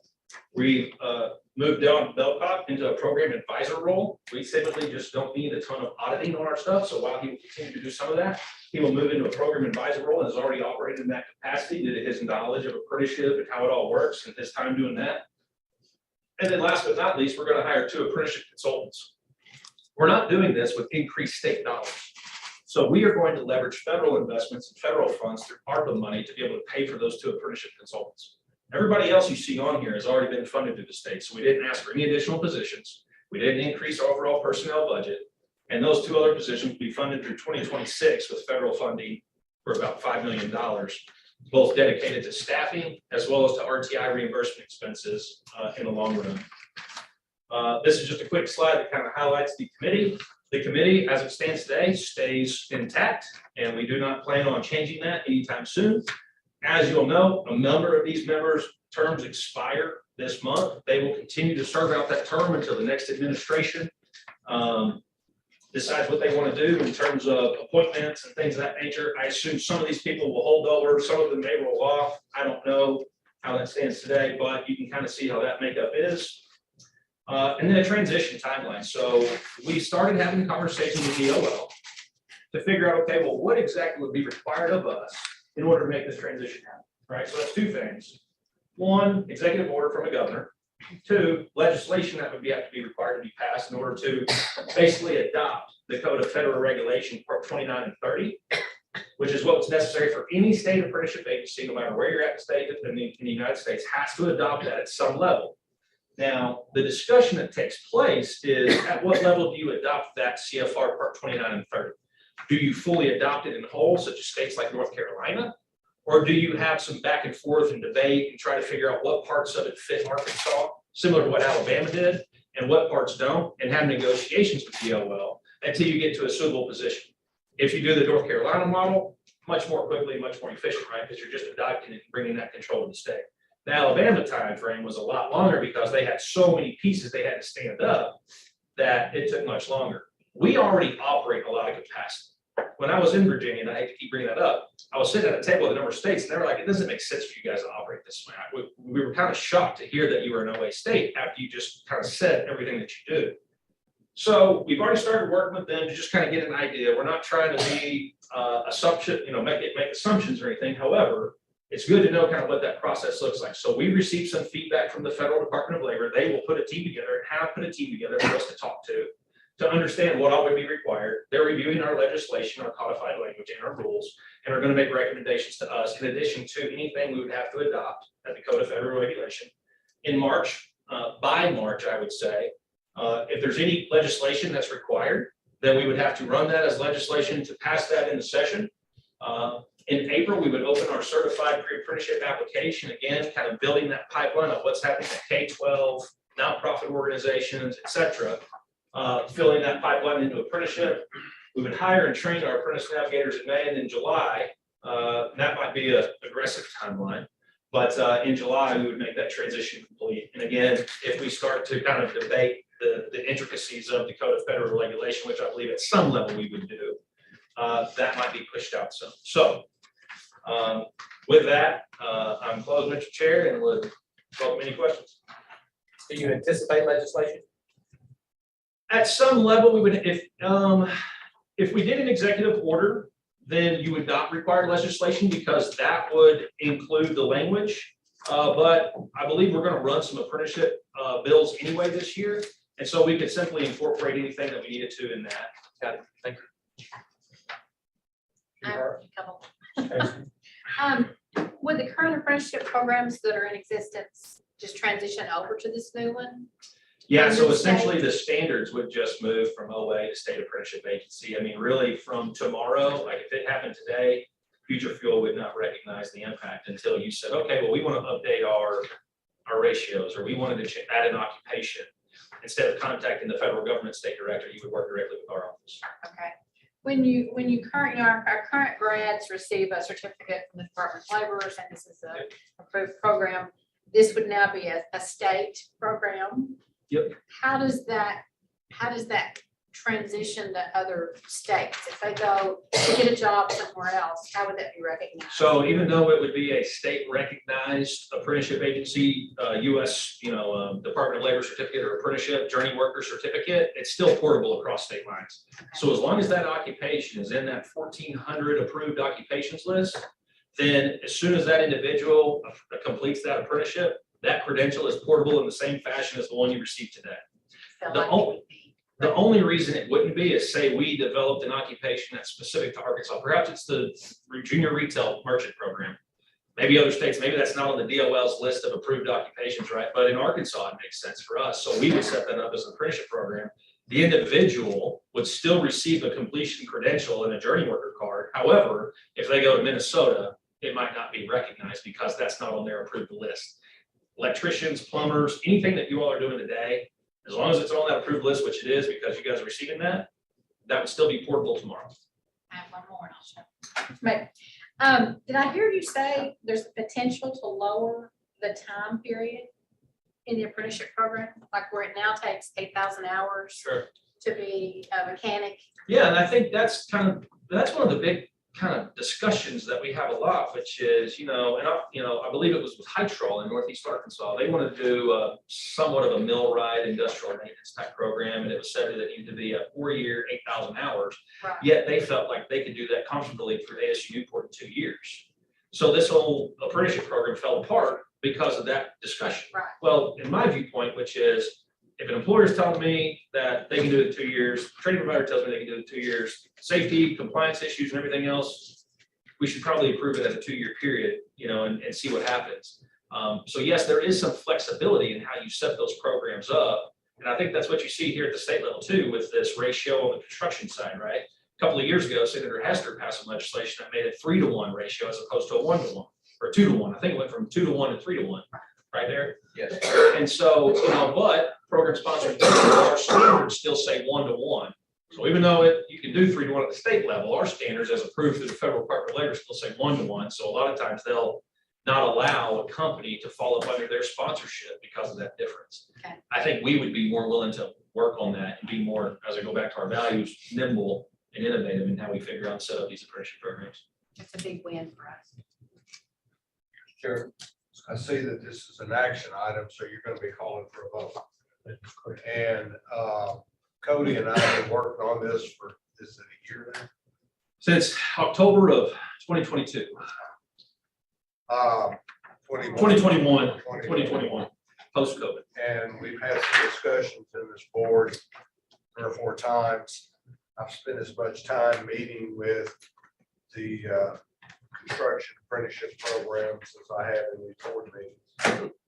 And when I was out of the country for a while, Cody met with ACEF and the committee both. Is that right? I met with Executive Director Joey Dean with AGC and the ACEF board. Right. To discuss 2 different topics, but yes. So, and then when I got back, Cody and I visited, and we felt like that we were going in the right direction. I got involved in this, or deeply involved in it. I think, and Cody, you can jump in and correct me, that the current apprenticeship program of the amount that are registered over 90% in the construction. Historically, that's where apprenticeship has been, and I know we have to expand it. So I'm not here to say that, construction needs to rule the roost, because it doesn't. I will tell you that our apprenticeship programs in Arkansas have been some of the best in the country, and the Department of Labor will tell you that. With that being said, I went back to all 3. They took a vote. ACF took a vote in July of 2022 not to approve it. They met again lately to decide whether they wanted to take another vote. I don't know if you know this or not, because it's and 2 abstained, but they did not change their position. And their position was they did not want this program. ACEF has done the same thing, and AGC has done the same thing. They've relooked at everything based on conversations you've had. Their biggest argument is I think they're scared of change. Well, I'm gonna look at it from both sides. I see a lot of positive in what we're trying to do here. I would rather it be in Arkansas than in DC. I'll tell you that right now. But when the governor appointed me to this position 7 years ago, he appointed me to represent the construction and design industry, and I'm the only one on this board that does that. And my construction people that I represent are not for this. So when you take a vote, I'm gonna have to tell you, I'm gonna have to vote no. I even sent an email last weekend, because I've spent a lot of time studying this. And Cody, I think you've done a really good job with this, other than we've not been able to sell them. And selling meat is not the deal, selling them is the meat. And so I hate to say that, but I maybe self-preservation on their part, not blind. And I know how everybody thinks. I know they think that the Department of Labor is going to come back and ultimately not agree to this. So on that, Federal Department of Labor does not do that. They don't take a position on that. So they're Well, they haven't. supportive. You say they don't, they haven't. That doesn't mean they won't. And that worries me even more. And I just found this out. So I sent an email on Sunday and I said, I'm going to take a position. And the position I got back was, will you do what you need to do? We're not going to tell you what to do if you want to stand down or whatever, but I don't feel that I can do that. That doesn't mean you know, I'm only one vote on this board, but I wanted to pass that on because they're the ones that have had this apprenticeship program for decades, not days. Okay, I do have something else. Can I make one comment real quick? Ms.? Yeah. So just on that, Mr. Copus, so two things. Number one, in my conversations with DOL and with other states, not to say that they could not in the future take a position to do that. They have stated in the meetings, we are happy to work with you to stand up yourselves as an apprentice agency, and have led to no indication that they would ever do anything other than doing that. So that's one thing. Two, even though ACF is one group, right? AGC is one group. We do have letters of support from Nabholz, from Kimball Mechanical, and from the Associated Builders and Contractors Department. Yeah, and I know that, and it's interesting that the president of AGC is the president of Nabholz. So are they speaking out of both? And by the way, what's the date of those letters from Nabholz? December 9th, July 18th. December 9th of 2022? Mhm. Ah, Well, this is ABC. July 18th, Nabholz, and June 3rd is Kimball. I mean, that's how long we've been yeah, working and on July this. 9th, and AGC came back on July 19th. No, excuse me, on August 29th, under Jake's signature, who's the president of Nabholz, I guess. So I don't know if he changed his mind or whatever. I just went back and confirmed, has anybody changed their mind from these three organizations? And they said no. Yeah. So I just wanted to lay that. I didn't want to just say no and not explain to you what I've gone through on this, but I feel like I've done my due diligence. I don't see a major problem with it personally, but I'm not in apprenticeship training, guys. I don't know that any of us are really into apprenticeship training. So I can't speak for myself other than say. And I've written one. So, for DOS. That's, I wanted to, for you, Cody, I think you've worked really hard on this, and you worked with me and you worked with them. But they didn't check your position. So, Mr. Chairman, that's all I have to say. Cody, say we go to the state apprenticeship direction. What is the worst thing that could happen? When we after we make the transition and we operate for a period, I believe it's 2 years, the Federal Department of Labor would come in and essentially do an audit of us and our operation. And if we do a terrible job, they would probably essentially make a movement to transition us back to a federally oversaw an office of apprenticeship state. But has that happened in any other states? Not to my knowledge. I do not know the answer to that question. I can go find out, but to my knowledge, no. But what I'm hearing you say is the worst case scenario, we're back under the current guidelines that we operate under today Yes, 2 years. in 2 years. Stacy, I'm gonna say something. Well, on the other side of the coin, I'll say we've had 6 apprenticeships for the last 30 years that we manage internally. And when we voice concerns to Cody of what issues we have, some of the processes, some of the paperwork, some of the forms are not set up for businesses. They're set up for community colleges. He recognizes that, that's things that they're gonna work with. We have had really no support from the federal government at all. It's probably been 8 to 10 years since they've even knocked on our door to do an audit. If we call them, they'll help, but they do. They have one man who pretty much has 2 or 3 states, and he really doesn't have time to oversee our process. I think the quality of apprenticeship programs in Arkansas will greatly improve if the state is overseeing them and doing the annual audit. I think the graduates will have a better skill when they come out than they possibly could be doing now. And we do support it. And from a business side, I think it's a good move to move it to the state because it'll be a better quality program for the apprentices. I just wanted to throw that. From an employer perspective, I've been in some form or fashion of public education since 1993. And I've yet to see a program that feds offer that could not be run better at a local level. And it's, and I think that's what we're talking about here, right? It's just basically moving initiatives to the local level because it'd be better managed. Like you said, your values are more nimble. And so under that guise, I move to approve the authorization for the OSD to consider SSA organization status. I'll second. We have a motion and a second. Is there any further discussion? I'd just like to, Kenneth, I wish Gina was here. She and I both represent manufacturing sector. And Scott, I appreciate your comments deeply. I do think you've probably done more certainly than I have for your industry. I know it's probably been about a year ago since I had any conversations with anybody in manufacturing that is really involved in an apprenticeship program.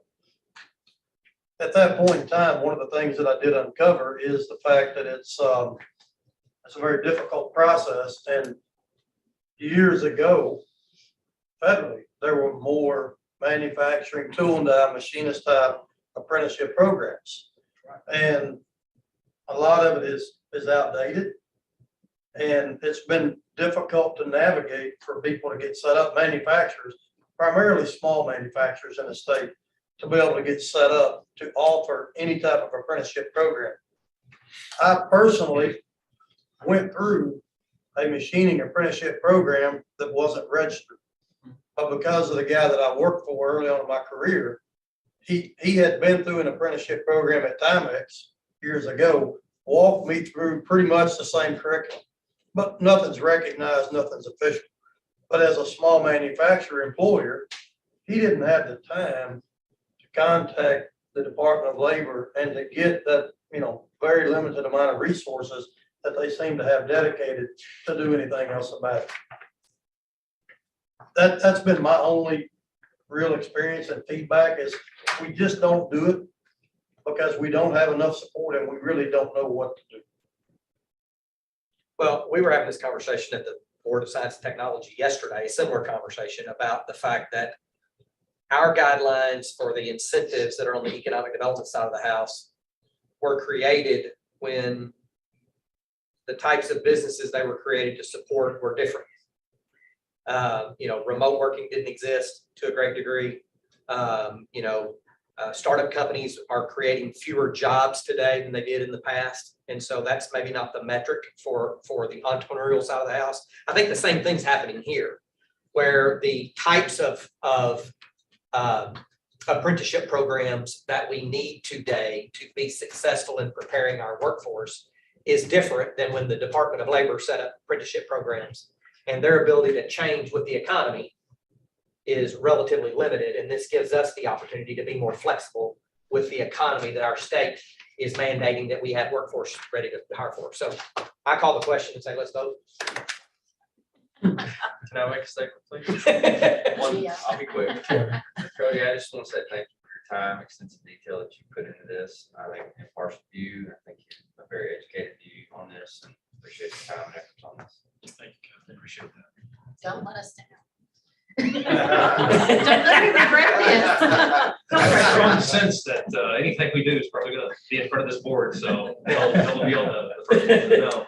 So I will add just one final comment, and then I think probably would be smart to do a roll call vote on this. Thank you.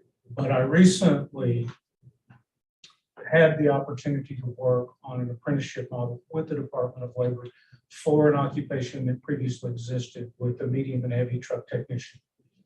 And it was so far out of date that no one in our industry would use it whatsoever. The process with two national organizations, both the Technology and Maintenance Council for the American Trucking Association and Automotive Service Excellence, it took us 3.5 years to get that done. And so the idea of flexibility definitely is something that appeals to me. And with that, I'm going to do the roll call vote, and I'm going to go down Cody's list, which has me first, and I vote yay. We have Gina, which is absent, which takes us to Scott. Nay. Michael Garner, Hey, Stacy, Yay. Stephen, Yay. Hugh, Yay. Dr. Standridge, Yay.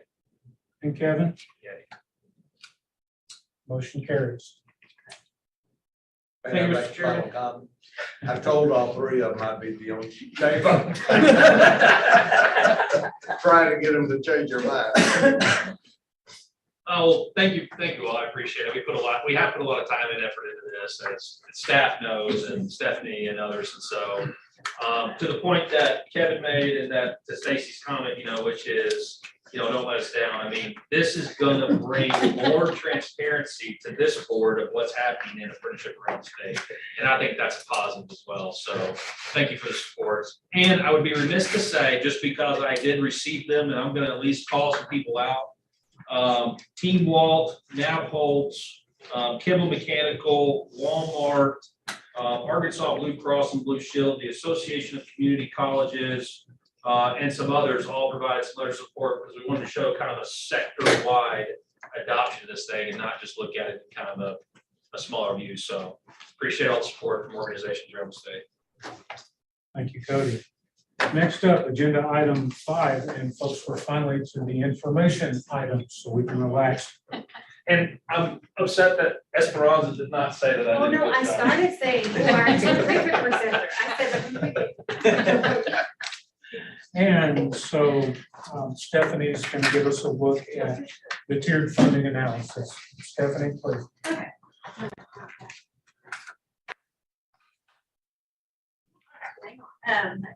I'm going to get started. So many of you are on this board when back in 2019, we had a painful discussion of tiered funding. And I'll never forget the day when we left, December of 2019, we left that meeting and I was pretty discouraged because I've taken a lot of bullets, kind of like we've done some other things. And Hugh McDonald, who was the chair at the time, he came and put his arm around me and he said, Stephanie, it's going to be good. We did good work here today because he could tell I was discouraged. So I'm going to show you some things that I hope you'll be excited about. Just to go back over, our goals are always to meet industry workforce needs by incentivizing our centers and instructors to offer training for jobs that actually exist, which is manufacturing, transportation, IT, and healthcare. Cody asked me, and I knew I needed to add construction, and I just failed to put that on this slide. We're going to go for a little review here. I feel like a teacher. How did we determine the tiers? First of all, I went to the AETC website and I pulled all of these key industries right off of their website, which is aerospace, food and beverage manufacturing, metals, timber and forest products, firearms and ammunition, technology, transportation equipment, and distribution and logistics. So there's where key industries in our state are. Another thing, how we kind of determine these tiers was what is the cost to operate the program? And so I have this huge spreadsheet. I know you all love my spreadsheets. So I would take every year the FTEs and what the funding was. I'm going to show you a little snippet of one of those spreadsheets just here shortly. And I'm going to come up with what the cost was per FTE. And what we found is that some of the programs had really low costs, but there was a big revenue generator. So what we wanted to do was incentivize our centers not to try to generate revenue, but in fact, to look at these key industries and where we had jobs in the state.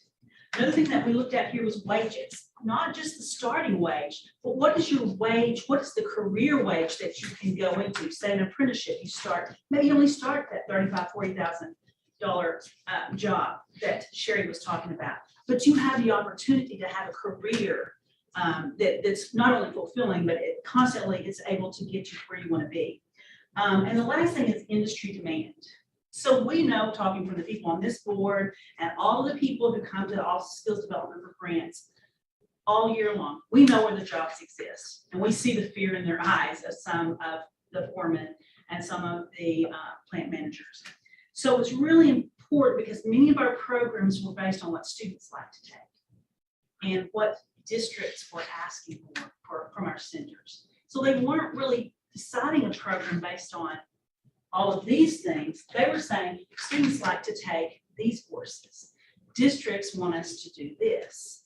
So that's kind of how we came up with the tiered system. So where were we in 1920?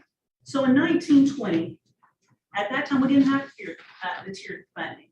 We had everything that year was based on a $6,227 per FTE. That was the year of COVID and our budgets were cut in the spring. So we didn't give out our full $20.1 million. It was around $19 million that year. So what I did is I took that 1920 FTEs and I turned them into our tiers. So what I found is that we had 1,188 in tier 1, 1,303 in tier 2, and 432 in tier 3. Then if you remember, there were some programs that we decided to no longer fund. So if you look here, 18% of all of our funding, which comes to about 3.34 million, was going to programs that weren't in those aforementioned key industries. So we implemented the tier funding in 2021 after the pandemic year, so it's kind of tough. But some exciting things happen. I kind of want to highlight some of those because of the hard work of this board. So the first thing that happened is even though the FTEs in tier 1 went from 1,200 almost to $989 FTEs, the funding went up. Even though the FTEs dramatically decreased, we still funded more that year. And you'll notice here that in tier 3, we went from 18% of programs that weren't in those high industry, high need areas. We went from 18% to 10%. So that's a win. Another thing I want to bring up here is that even though the percentages, we wanted to get more people into those tier 1 programs, the percentage went up slightly. If you'll remember from that former slide, only 39% of our programs were tier 1 programs. So it went up in a year where enrollments were really down. So 43% it went up. So that was exciting. And if you'll remember too, that the year after we implemented it, all of the requests for our new programs were in fact tier 1 programs. So that was exciting to us. Stephanie, can I interrupt you? Sure. Did it go up? There may be no tie to this. When we gave away those, we call it awards. The short tank stuff. Yeah. Is that money, a lot of that were tier 1 programs, right? It is, it's not tied in any way, but. It's not tied to those numbers? No. Okay, No, that's it's a different pot of money. Keep in mind, these are public school funds from the Yeah. Department of Education. Okay. So it brings us to the 21-22. Look what happened. We went to almost 47% in our tier 1. We increased our tier 2 and then kept our tier 3 relatively the same at 10%. Now this year, based on our fall 22 enrollments, what I did is I took the fall 22 enrollments, multiplied them by 0.90, because typically our spring enrollments go down just slightly. So if that happens, if my projected funding is right, basically 50% of all our funding is going to go to tier 1. That's thanks to the hard work of this board and OSD and our partners working together to put the funding where our high needs are. You'll see that that's going to come to $20.2 million based on my So, Stephanie, real quick, are you gonna get to the increases that we saw this fall later? Or do you want to mention, okay, all right. okay. So, this is the spreadsheet I was telling you about. So at the end of every year, this is last year's funding, 21-22. So we do the funding and then each center sends me an expenditure report and they tell me what they spent in each program. So if you look at health sciences and welding, which are our two largest programs, statewide, you see they're able to generate revenue. But keep in mind, there are 30 centers. So in some of our centers, they're very small, they may not have, the revenue is based on some of our large programs. Okay, so for health science, for instance, most of our community colleges, they're going in the hole. At $5,500 per FTE, they're not generating any revenue. Whereas our high school programs, and it's just a high school elective in many cases, are generating, some of them between $300,000 and $500,000 per year just on health sciences.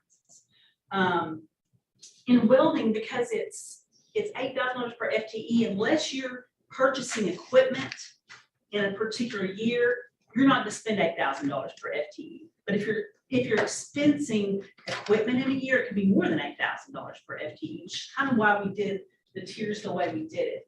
And if you'll look down through, you can maybe see it on your sheet that you're looking at on your paper. A lot of our tier 1 programs are still statewide. They're not running in the black. And why is that? It's because of enrollment.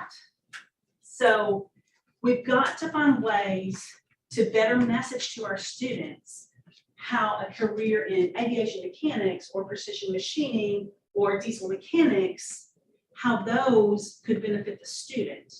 Now then, there are some, again, because this is a statewide look, and when we look inside certain centers, I can tell you that there are some centers in the state, for instance, Ozarka or Rich Mountain, both have great machining programs. There just aren't enough students in the area to sustain that type of program, which in the past 2 years, we've been able to actually, we had leftover funding, so we were able to help some of our smaller centers with some equipment grants to get them the things that they needed. But I just kind of want all of you to see as a state where we are. And you'll see criminal justice and culinary arts, which are still running in the red at our centers. I want to point out something here. I'm going to talk about it a little bit later. In culinary arts, there are only 4 programs statewide. Three of them are at our large high schools. Even though there are only 4 programs, it's our 7th largest program. Now think about that. 7th largest program. It's ahead of, you can see here, culinary has 126. It's larger than precision machining, all of these. It's almost the same as industrial technologies. And computer science. And computer science. Great catch there. So I just want to kind of point those out to you as we move through the presentation. So, Question, yes, I'm going back to, I'm looking at the funding and the actual costs and Yes. P&L, and basically welding and health science are positive in total, right. and it's different at each school. Yes, some of them are making huge amounts of money and some of them are still in the red. So back in the old days, we didn't have this funding model. There was subsidization of the programs going on, but the programs that were really offered and promoted by the schools were programs that were not necessarily, in most cases, in demand, right? That's very correct. So they were loading up students in their, say, cosmetology and culinary and criminal justice because they could make a lot of revenue there. Because keep in mind, we've gone from $3.3 million in funding to around $700,000 in funding. So they were putting students in there to supplement the tier 1 programs. So part of what tiered funding did is make those tier 1 programs sustainable. Yeah, so I guess my point is some level of subsidization of programs is going to go on no That's matter correct. how perfect our subsidies or our funding model is. But at least now, the funding model is aligned toward actual costs and market demand. Correct. Correct. So we got our fall enrollment this fall. You'll see that this is record fall enrollment for us. Our total budget this year is $20.6 million, which is a little bit of a lift. It's about a couple $100,000 more than our original budget. But we paid out $10.6 million, which only leaves us $9.9 million. So we think we'll have enough to make the spring payments. There will be no leftover funding to fund some of our smaller centers. But I want to point out a couple of things. So we have, for instance, Metropolitan Career and Technical Center, they more than doubled their enrollments. We've never seen that in any center, anytime, anywhere in the existence of centers. And we weren't prepared for that, quite honestly. With the increase of peak at Western Arkansas Technical Center, they remained relatively the same. But let's talk about the differences in, say, peak and Metro. So at peak, you have a lot of tier 1 programs. You have precision machining, you have automation, you have all of the tier 1 programs, basically. Whereas at Metro, their 2 largest programs are medical and culinary are the same there. They have relatively the same enrollments. Now, why did Metro more than double? Cody and I actually reached out to them. I thought it was a mistake, but we checked again, it wasn't a mistake. So with the academies and the Ford NGL model, every single 8th grader goes through a career exploration, and they're basically pushing them into Metro, into these career programs. The problem is, I'm not sure they're putting them into the correct career programs, with culinary being their largest. And they did start a new advanced manufacturing program this year with 7 students. So they have 180 students in culinary and 7 in advanced manufacturing. So I just want to point that out. I think we have to just, on that, I think we have to anticipate there's going to be, anytime they typically start a program, it's going to be lower enrollment initially. There should be some significant increase, right? But that big of a discrepancy is something that we should take notice on. But the academies just kicked in. That's right. That's what was not anticipated, which tells me it's working. It's working. And we're gonna be short of funds. Potentially. I'll let you finish. And also a couple of things. So all of our centers remain pretty relatively the same, except for Metro, which more than doubled. And then we have one center that's in a little bit of trouble, Costock Community College Technical Center. They had a decrease in enrollment of around 40%. And so we reached out to that director, and that's something that we want to work with. The superintendents for the sending schools in that area do not require their students to go a full day. So they're letting juniors and seniors go at lunch, and they're not incenting their students to go.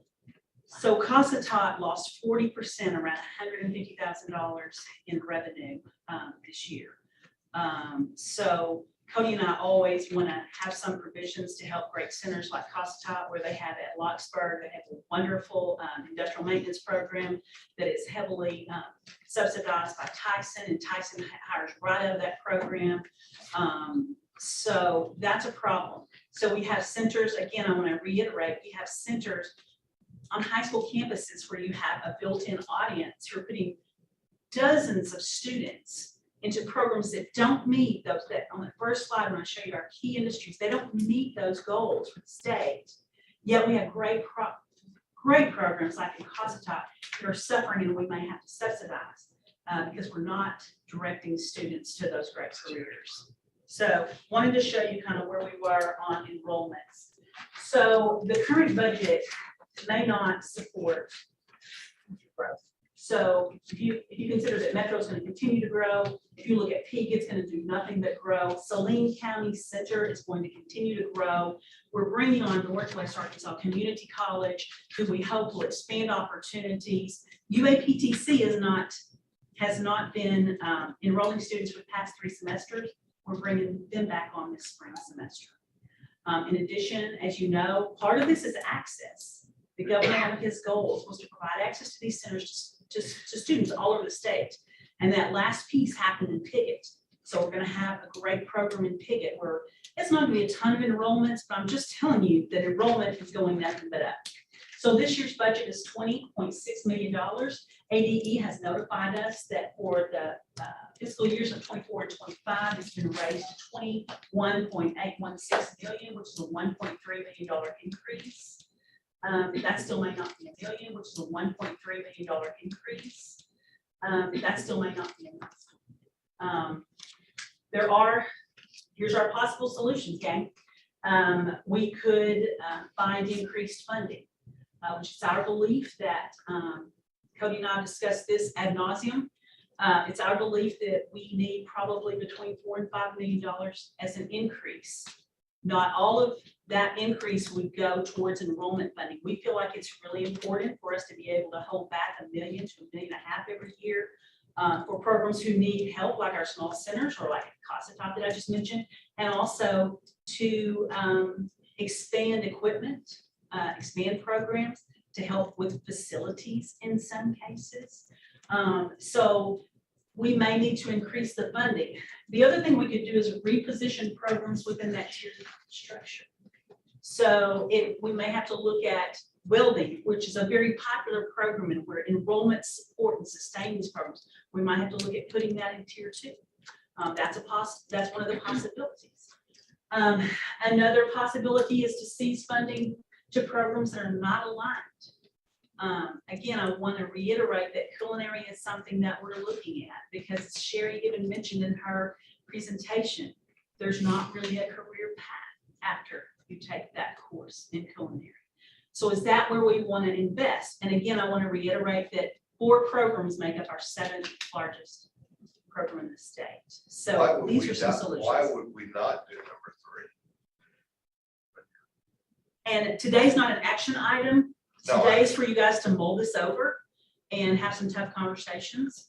And I'm molded over that. you have to do, it's just like with your own checkbook. You have to do one of 2 things. You have to make more money or you have to cut somewhere. But why wouldn't we do that to Scott's point? Why wouldn't we do number 3? If they're not I mean, in line with our workforce development priorities, why would we need? Are you thinking those children will do something else? Yes. You're gonna push them into another program because those are not available? What does not align with workforce development mean? Right.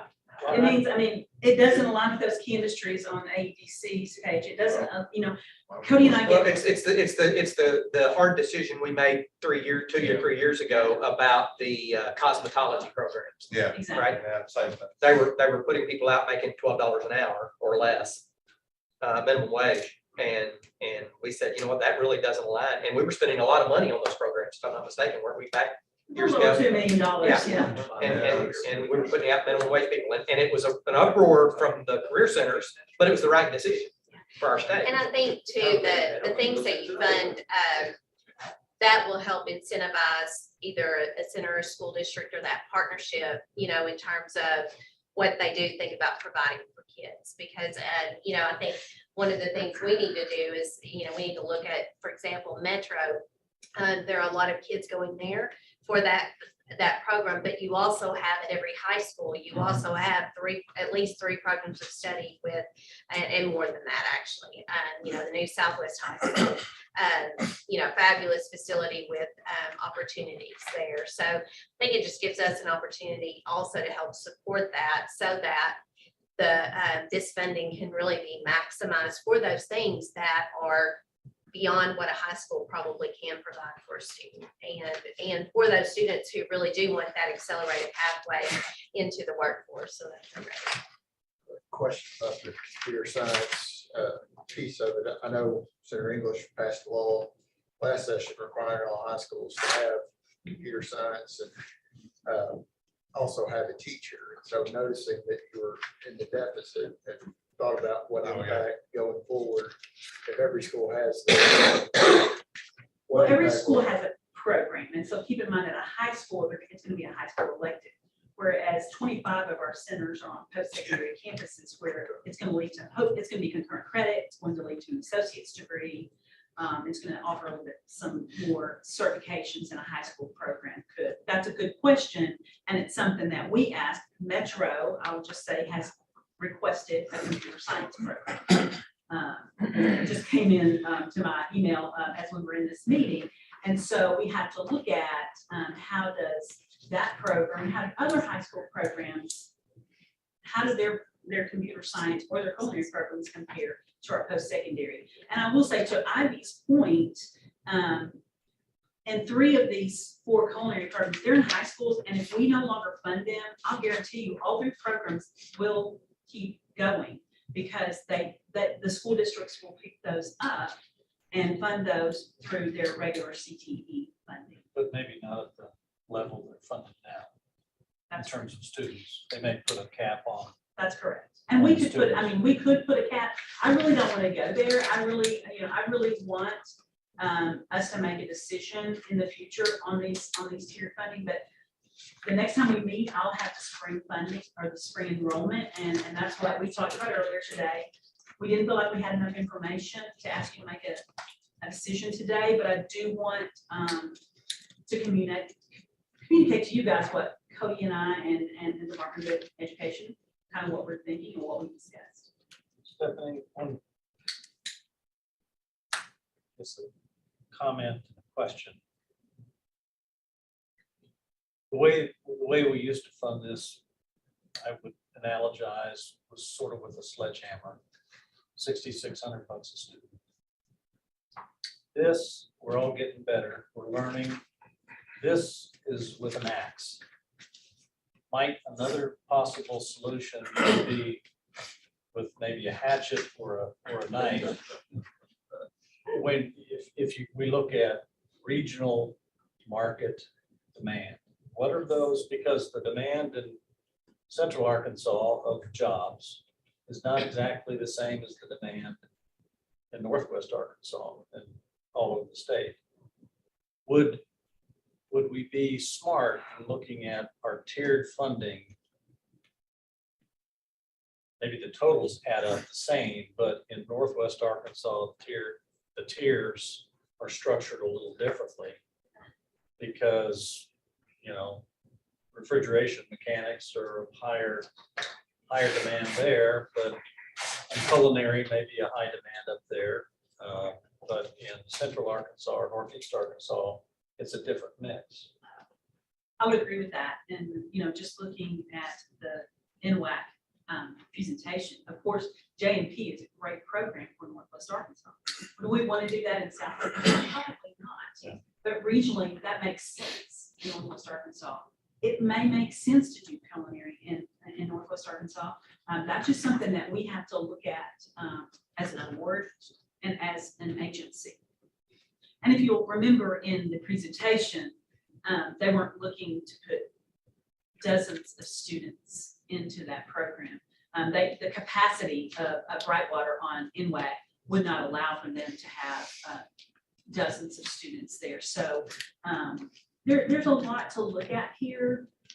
So I just wanted to kind of put this in front of you guys to be thinking about, and just to kind of refresh everybody's memory. Our tier 1 program for $8,000 per FTE. What that means is if you go up to the center for the half a day, whether it's morning or afternoon, it would be $2,000 per student per semester. That's $2,000 per student per semester.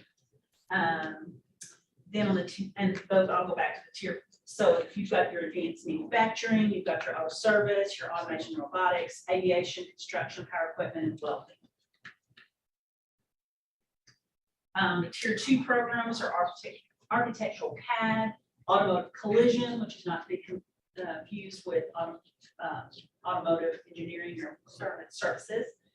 So computer engineering, cybersecurity, emergency services, firefighting, medical skills, networking, nursing services, and pharmacy tech. And what I didn't mention, and Jeff just left the room, we could put computer sciences, networking, coding, Those. cyber. Yeah, we've got. We could put those into the tier one.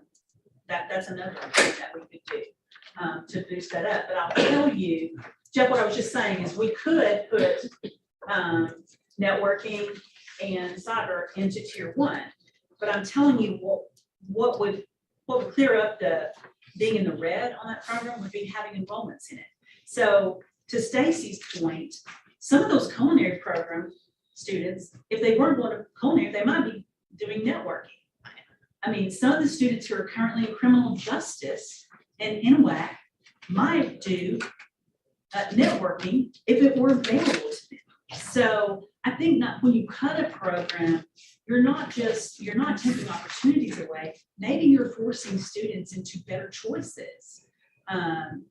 So that's just something to think about. So I'm not just saying that these are cut and dry. We can move these out, and our tier 3 programs are still just criminal justice and culinary arts. And if you remember back at that slide, they go in the hole big time.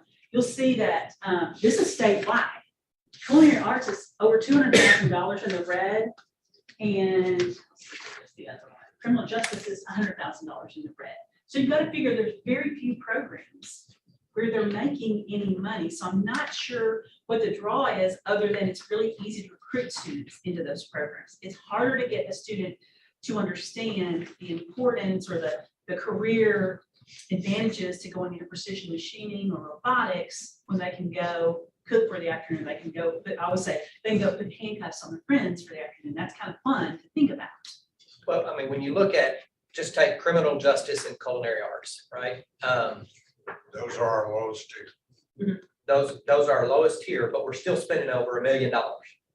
Right at $800,000 to $1 million. Well, $1.1 million is what it says. Well, that's their actual expenditures, not Yeah, what those they're are funding. expenditures. Okay, So their yeah. funding is. Okay, that I got third you. Oh, column. yeah, you're right. Okay, got you. So about They're doing that. About 800,000, you know, and that interestingly is, did I see a slide that looked like we got about potentially $1 million gap?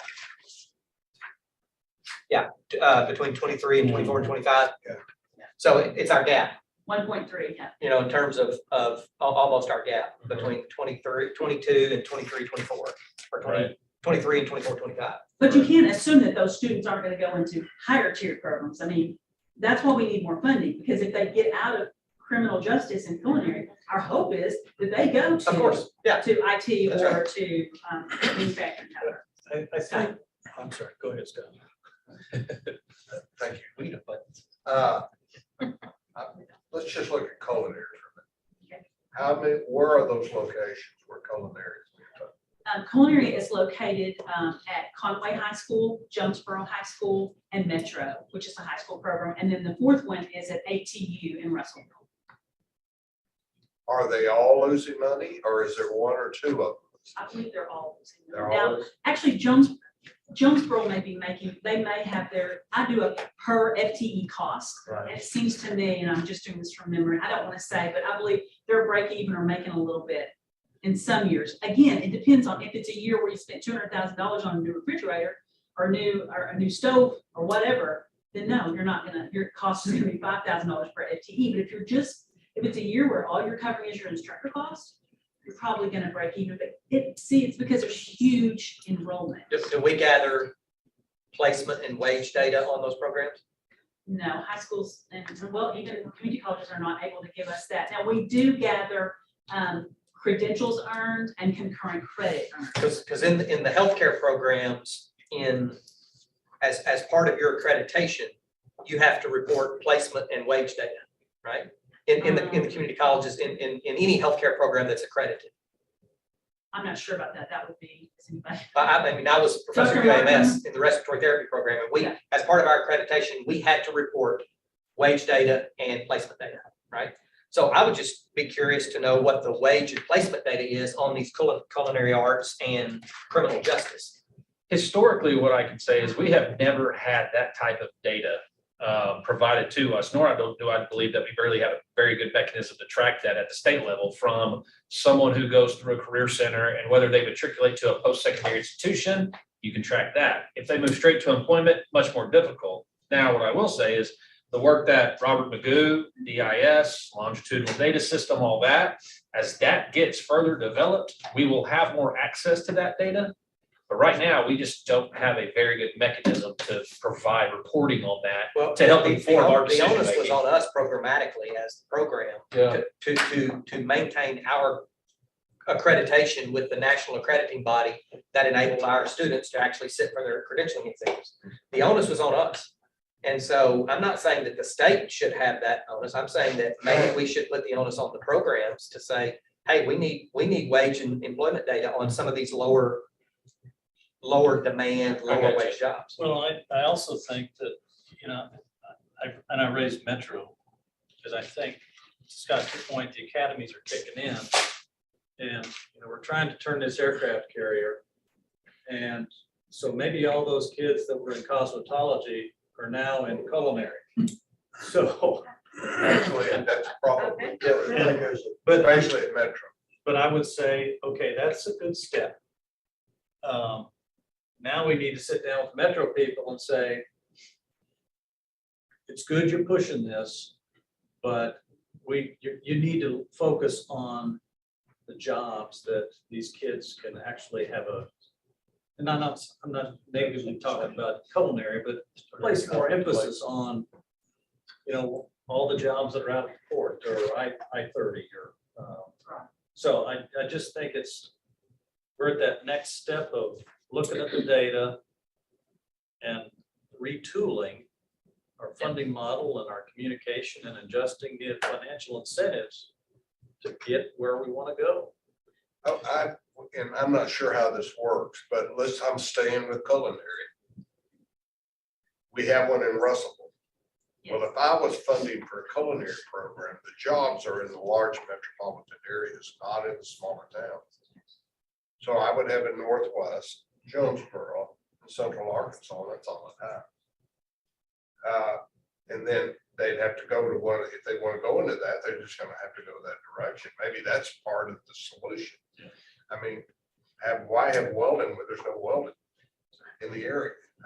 Maybe we need to look at the location as much. I think that piggybacks on Hugh's regional approach to That's- here's that's- The regional- But the industry is not there to support it. The funding shouldn't be. That's right. I did want to The point out metric something you use has to be the about same, right? Sherry's Use the same metric presentation. statewide. You brought us a lot of data today on available jobs and on salaries. How much bigger of a challenge would it be for you to understand placement for your students? The secondary level, it would be a significant challenge, I can promise you that. It's even very difficult on the post-secondary level for us to be on the track. For the accreditation programs, you're right, we absolutely track those. Those are smaller number of enrollments. And they're typically going to work for our partner employers, so it's easy to really get the follow-up data that you're talking about. You're looking at a secondary student who is really not a student full-time at a current, at a community college setting. They're there for 2 hours a day. We have very little contact with them outside of that classroom setting. So they don't go to a job placement office like a graduates, students graduating from college go to placement services, career services. So we don't have as much follow-on opportunity, I think, to really build that relationship with them so they would communicate with us beyond graduation about where are you working and how much you're making. That data is definitely needed in our state, as everyone from our higher education and the longitude that you mentioned has talked about for some time. If we can track that, it would be very valuable to all of us in terms of urban development. In our collective world as an industry, that's kind of how we decide whether or not we're successful at getting better, just to look at our metrics, but and what our return is. Whether we continue to do business. Well, it has to be about ROI. We can't be all things to all people. Right. And so at that point, you have to serve the greatest need as how we measure it, supply, demand, and outcome, deliverable, basically. And some people just aren't gonna make the cut. I don't want to be cold about it, but this is, in essence, a business. And lots of businesses make decisions about not dealing with customers where you can't make money. Well, It's the same we thing. made a transition from the Department of Career Education to the Department of Commerce, right? And, the AEDC does not incentivize companies for creating culinary jobs. They incentivize new startups for creating tech jobs and healthcare jobs above a certain wage. They do not incentivize companies for creating criminal justice jobs. I mean, police departments generally train irrespective of what kind of criminal justice degree you have or training you have. And so, you know, I think as we step into our role of being part of the office of the Department of Commerce versus the Department of Career Education, we need to be thinking about economic development and commerce. Well, that's a good point, Jeff, because we're not the only funding source for education. Employers have to step up. That's right. And if they have a need for a labor supply that we can't provide, they can do that themselves. And so that's exactly what most progressive employers do. If they can't get the schools to provide the education to meet the need, they do it themselves. That's okay. That's what it's all about. But you know, I think we just can't. It's tough decisions, absolutely. But I really like Hugh's idea of regionalizing the tiering, but using the exact same formula across the state to decide who ends up in each tier. Those are all based on regional metrics, supply, demand, and resources. And I just want to say one thing. We've talked a lot today about Metro, and I want to commend Metro because they've done a lot of good things. They started an advanced manufacturing program this year, and they did that at our urging, and they used their carryover, their large carryover funding that they had to do that. And then in this very meeting, they talked to me about it beforehand, but they were talking about adding computer science. So even though we talked about them regarding the culinary, I do want to give kudos to Metro because they're doing great things. It's very exciting over there. Shamika Montgomery and Lisa Huff are leading the way. And so I don't want anyone to leave here thinking that I don't think that there are good things happening at Metro or any of our high school centers. Our high school centers have great facilities and they're doing a great job. I just think we may have to make some tough decisions, and they maybe people won't like them, but they didn't like it in 1920, and now looks. I wanted to show you this data because I wanted to show you that what we set out to do, we in fact did. And now, I mean, Hugh's talking about hatchets and knives. I mean, maybe at this point we need scalpels to go in there and carve out these regional needs and fund it. So I just want to thank all of you for all the hard work that you put into this. And let me say one more thing about criminal justice.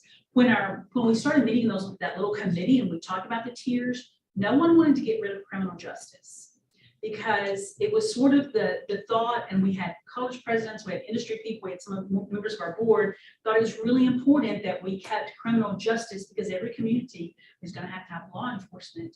And so we talked a lot about criminal justice, but we kept it in for that reason. So I'll just throw that out there. Yeah, but I agree with you. I remember some of those conversations, but police departments hire not based upon whether they had criminal justice. It's based upon a public service test, and they put them through their own academy. Yeah, That's true. And perhaps we made a bad decision. And they can't be until they're 21 anyway. Well, in most, yeah, if you carry a gun, you have to be 21. Yeah. Now, yeah. But Well- regionally, there are different areas where. So we're gonna get there somewhere. About to end my tongue off over here for 20 minutes. So, a couple things I'd like to back up to, and I participated in a meeting, I think it was last week in this Fed, the peak. So two things I want to comment just about forcing kids into different programs, and then about the recruitment and some of the tier 1 funded programs or tier 1 funded programs that have enrollment issues right now. But they have very sustainable career paths with, ever increasing wages. So advanced manufacturing, there are a handful of schools out there that are not happy about the 50 FTE enrollments they've got right now, and it's not sustainable. And the challenge is there are even more manufacturers that are begging for, future employees with those skills. And so they're going to figure out some recruiting issues, and that FTE number is going to go up. And that's going to be that's a highly funded. What I like about what they've done at Fort Smith at Peak is something called Youth Science. I don't know who pays for it, and I don't know what it costs. But I want to get back to Nadia, the young lady at 17 years old. We had 6 students. We had a panel of 6 students, 3 that are still in high school, 3 that have already graduated, and all 3 are currently employed or in an internship program in the Fort Smith or the, the region there. Nadia, a 17-year-old young lady who never thought about manufacturing. And she took this youth science test that the counselors are given that helps align a person's interest, or at least evaluate what a person's interest could be with their skill set. And aptitudes. And it's an aptitude test, right? And I'm not endorsing youth science and anything about it. But I can show you these examples.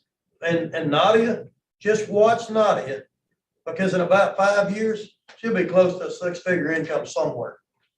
I don't care what she does. 17-year-old lady standing in front of 40 or 50 of us speaking. She's already been to 2 women in manufacturing conferences as a sponsored speaker. And ABB put her there. And I can't imagine at 17 years old being put under that kind of pressure, but she credits the youth science aptitude test that she took and her counselor coming to her and saying, hey, have you ever thought about manufacturing? There's another young lady that was, I guess, one of her good friends that found out about it, potential careers in manufacturing through Nadia. And this gets back to that recruitment piece. Young lady said, all she ever remembered is her grandmother said, whatever you do, don't go into manufacturing. But through this youth science test and through Nadia's experience, she too now has an internship more in industrial electronics, not necessarily in manufacturing, but a similar setting. And again, another young lady that has found her passion. She's excited about learning. Both of them seem to be more engaged in just everyday, their secondary education. And I think they'll both go on to post-secondary education but again, we're going to see this recruitment thing because there's a lot of resources going behind it, to try to change the enrollment in some of these programs that have really good career paths. But if we don't figure out how to align students with careers, and to your point, Stacy, not force them into, I don't care what it is, culinary arts, criminal justice, any other programs we name, we're doing a disservice if we just try to blindly pick people to go into any of these sectors that we're funded. So how do we figure out how to do more of what Fort Smith is doing on a statewide basis? Yeah, we can do these aptitude tests you're talking about. And also she had a counselor that understood the breadth of and that's opportunities out there. And that's what, so I think when Pete started down there, or when Fort Smith started down this road of what we know now as Pete, the first thing they did is they sent 5 counselors with me to a highest technical education conference in Virginia. And I mean, they were there to learn, and that's not the only conference. They went to many other industry sector opportunities to learn about what is it. And they've become really good coaches and trying to expose these opportunities. They also had Nadia's mother there, and they interviewed Nadia's mother as to, hey, what do you think about this? And she's just, both of them were, grateful to Stephanie, trying to remember, I think Stephanie Freeman. Yeah, Stephanie Freeman was the career coach or the counselor, and both of them gave credit to Stephanie for getting Nadia on this path. And I mean, the story's still unfolding, right? The story's not completely told, but again, that's what I think about. I think about alignment of students with careers and exposure, which is what Be Pro, Be Proud is doing such a good job of, is exposure of career opportunities and technical skills to students. And, those of you that haven't gotten an update, lately on where Be Pro, Be Proud is headed, it's got national attention, and, there's 6 states now currently that have duplicated what was created here in the state of Arkansas, and 5 more close to, MOU level commitments. On that note, Nadia and the others are part of ABB's apprenticeship, Swiss model apprenticeship, not registered, and they're also going to be part of their tuition reimbursement program through UA Fort Smith. So they will continue to post-secondary. They will not incur any debt because, to Steve's point earlier, private sector will step up and will help facilitate, fund however they best need to. And So yeah, that's a great model. And then the second piece of that, around youth science, those districts have self-funded that, to my knowledge, through probably some funding that they receive. But we have partnered with BPRO and with a number of districts for the draft day announcement, the draft days that are going to be taking place regionally around the state, Jonesboro, Stuttgart, Northwest, Fort Smith, and perhaps one other location. So whichever one that is, I apologize for forgetting that. But we're allowing and offering youth science to every single person who's going to go through that as part of the draft day to take the youth science exam, so that when they get those results, that's who they're matched with from an employment perspective with interviews for those companies, as well as to use for future enrollment notifications and things of that nature. This is a pilot effort that we're trying to figure out, does that get expanded? Dr. Pfeffer, I know Yeah, you wanted to make a comment. So the youth science would be something to look at, but currently every school district has an assessment that they can give, so an aptitude, skills, interest inventory, and that is funded by the state. But they can choose from a list of vendors. You know, if the youth science is more robust and connecting, you know, on down the road, I can definitely see where that can be a benefit. But I think where we've got to get better, and this is why it's good to be having this conversation, because I think first of all, we have to celebrate the fact that we're seeing progress with the tier funding. We're seeing funding going to areas where it's needed. We're seeing growth in those programs that we know are going to lead those students into post-secondary opportunities.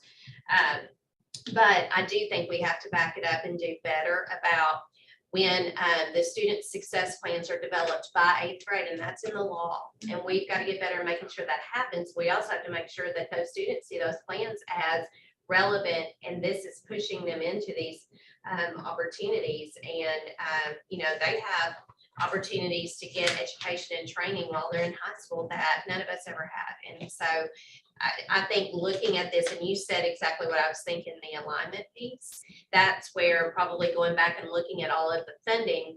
And it's not just about looking at the funding, but do we have the right programs with the right tiers? Do we have some that maybe won't have state funding, but we work with districts to say, how can we still make these opportunities available? And then what are all the other things that kids have exposure to while they're in high school that may not lead ultimately to the certification, but it gets them interested and excited. So maybe by the time they are in that last part of their senior year, they're dipping their toe into the waters into some of these other.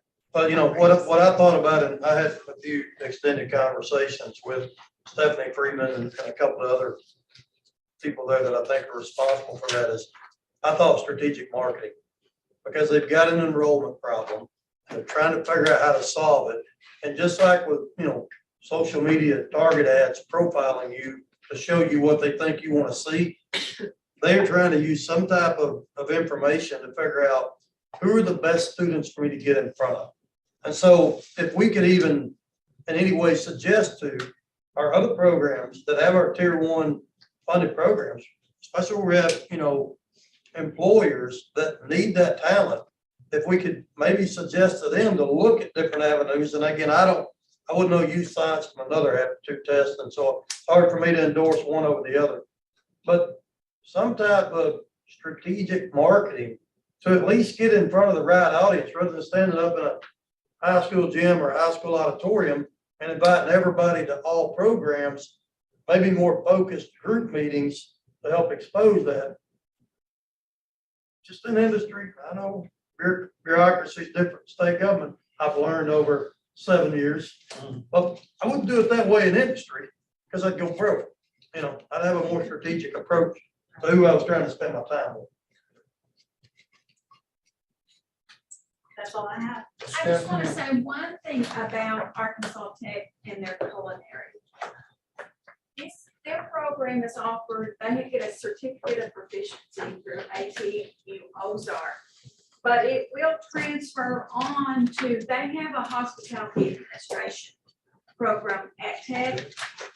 I think culinary would do better if they would broaden to hospitality, because hospitality in Arkansas is big. I mean, you know, that's what they learn, maybe how to cook, but they need to go, they can go on to Tech and they get a much broader career path that they can move into. I'm not sure culinary is just what we need to be doing. I think it would be better at the high school that way. Thank you, Lisa. You're welcome. Stephanie, just one quick question, and if I've lost my mind, feel free to tell me so. Okay. But before our next meeting, do you think you could just do some rudimentary research on what resources it would take if we did try to align on a regional basis with tiers, rather than it just being the particular category? Yeah, I mean, I think we could do that. I'd like to see that, and then if it becomes an action item of picking either or. Thank you. All right, I think we were about to move to our next agenda item. And that would be item 6, which is the State Automation and Robotics Training Center. And Cody, you're on. Thank you, Mr. Chair. As many of you have heard over the course of the last couple of months, and maybe even the last 6 months, we've been embarking on this effort, and I apologize if there's nothing in your workbook for this, but just going to give you a brief update on kind of where we're at and what the next steps are, what process is taking place up to this point with the establishment of Arkansas's first truly kind of state-of-the-art workforce development, incumbent worker, upskilling, research and development training center here in Arkansas. So we started, down this path roughly in 2019, and then COVID happened, and some of the funding that had been dedicated to this project went away to the resources, understandably so. When the fiscal year turned, and we found out we were receiving a significant amount of Workforce 2000 funding, and what our budget looked like due to some things that we had been planning for quite some time, we realized this was probably the best time, if ever, to invest in a project such as this. So we approached Governor's Office, Secretary of Commerce, Preston, and others to start navigating down this path of what could this look like, how could we do it, and what's the overall goal of this. In 19, Stephanie, myself, and Dr. Childers went down to Alabama to look at what they had in their facility. We've also looked at what Georgia does with their Georgia Quick Start program. And we believe a model of the two is something that we should probably bring here in the state of Arkansas as part of this workforce training center. To kind of go back a little bit and why kind of we've looked at Conway and decided Conway as the location. When we first started down this path, there were a few kind of non-negotiables, right? Centrally located in the state of Arkansas, roughly 11 to 15 acres with interstate frontage property, infrastructure that was in place, in a development that had existing plans and things of that nature. When we started looking, a little bit outside that 30, 45 mile footprint of Little Rock, some of those things started to be sacrificed. And so we found this opportunity. We actually had a different piece of property that was already state owned in Conway by DHS that we had originally looked at as probably the ideal site because cost of acquisition was probably going to be zero because the state already owned it. Well, that didn't really come to fruition. So we found the next best option, and that was working with Conway Chamber of Commerce, Economic Development Group, and working out a deal to procure this property.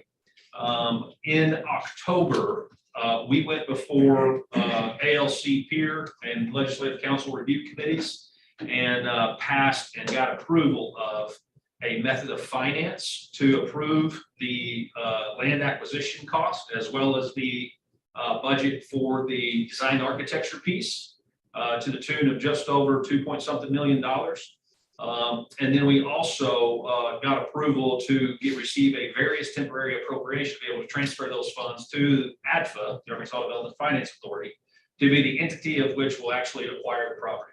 OSD in its current form and legislation does not have anything around debt service, acquisition, construction, things of that nature, to Michael's bureaucracy point, right? Some of these things we kind of have to navigate as we go down this path. We did not have that in our enabling legislation to be able to do that. So we have to find a mechanism to be able to make this thing happen, which is why we're working with our agency who we share a suite with to be able to do that. So we've got those things in place.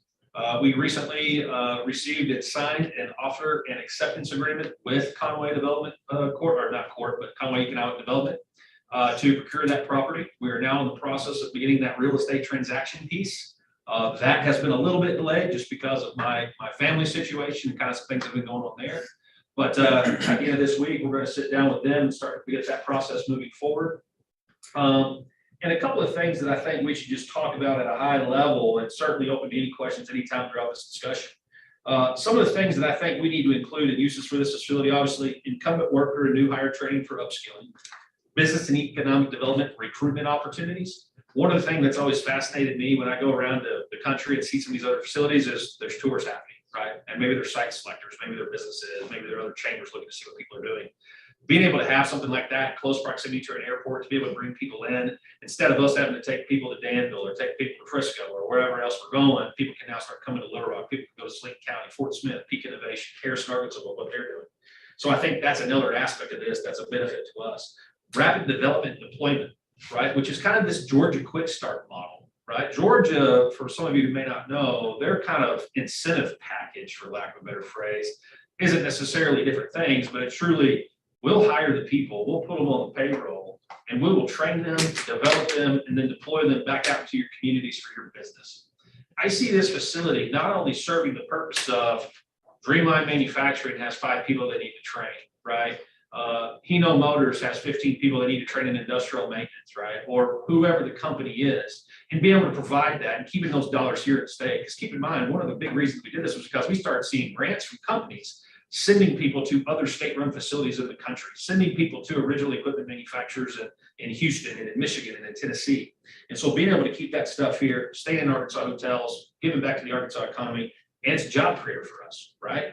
So all those pieces come into it. And this rapid and development deployment thing, I believe, is one of the things that we can do as an additional incentive to companies who are saying, we're going to expand 200 jobs. We're already do business here, but we need to hire, we need a place to train, recruit, hire, and deploy them. This facility can be a part of that with the way that we want to design it so that we have some customized areas and then we have an open space that we can move equipment in, move equipment out to be able to better suit individual needs as those projects occur. Professional development opportunities, research and development, something that Michael has talked to me about that I think might be a key indicator of some things we could do here, whether it's an individual company or what have you. I'd love to learn more about that. And then obviously perhaps in the nights and evenings, if this facility isn't in use at that point in time, after hours, 8 o'clock at night, 9 o'clock at night, apprenticeship opportunities. But in my vision, this facility will be operating no matter what time it is, so long as businesses have people there that want to train.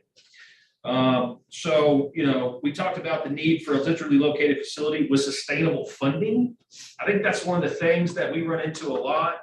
And we have conversations with Kyla and Dr. Henderson and the community college around state. They're so dependent sometimes on consistent enrollment in programs that it's a barrier to them to be able to fund their instructors and to make additional investments in equipment, things of that nature. Our vision for this is to be able to have dedicated funding for it, as well as some other opportunities with funding streams, whether that's federal funds from DWS, whether it's WIOA, identifying those populations, TANF, being able to identify populations of people with a published rate so that we can have those individuals, whether it's every 6 weeks, every 8 weeks, who perhaps have an aptitude test that aligns with a job in manufacturing, to be able to come to this facility, get 40 hours of training, and then be hired by an employment company. You know, so we talked about some of those things, and then obviously been through the location. For the acquisition cost, right, around $1.5 million for that land. Some of the commitment items we've received just from Conway is around permitting, utilities, construction. They'll help us navigate and coordinate all those pieces. The ongoing support we're going to receive, they have an 18-person chamber who obviously has experience in supporting these type of projects. We've already received a number of local employer commitments as well as regional commitments from other employers, Arco, Tokusun, Snap-on, SMC Packaging, Structureland, and others. Not only in Conway, but around the region and around the state who are excited about this opportunity. And then lastly, just kind of on this initial piece, and then I'm going to kind of get into another section briefly, just an overall projected budget, right? Land acquisition around 1.5 million. Building and site construction is a variable cost right now. We'll know more once we get through the design architecture phase, but roughly around 25 million. Architect and engineering fees around 1.3, some contingencies, movable equipment and furniture. So roughly around $40 million is what we're anticipating this facility kind of an all-in construction development. We believe strongly at this point in time that we can self-fund this thing without having to do a bond issuance or do anything else, the state funding that we already have here at Gaussa Skills Development. Some of that is pending what happens with our income, corporate income taxes and the Workforce 2000 funds, which will be awarded back to us again next fiscal year.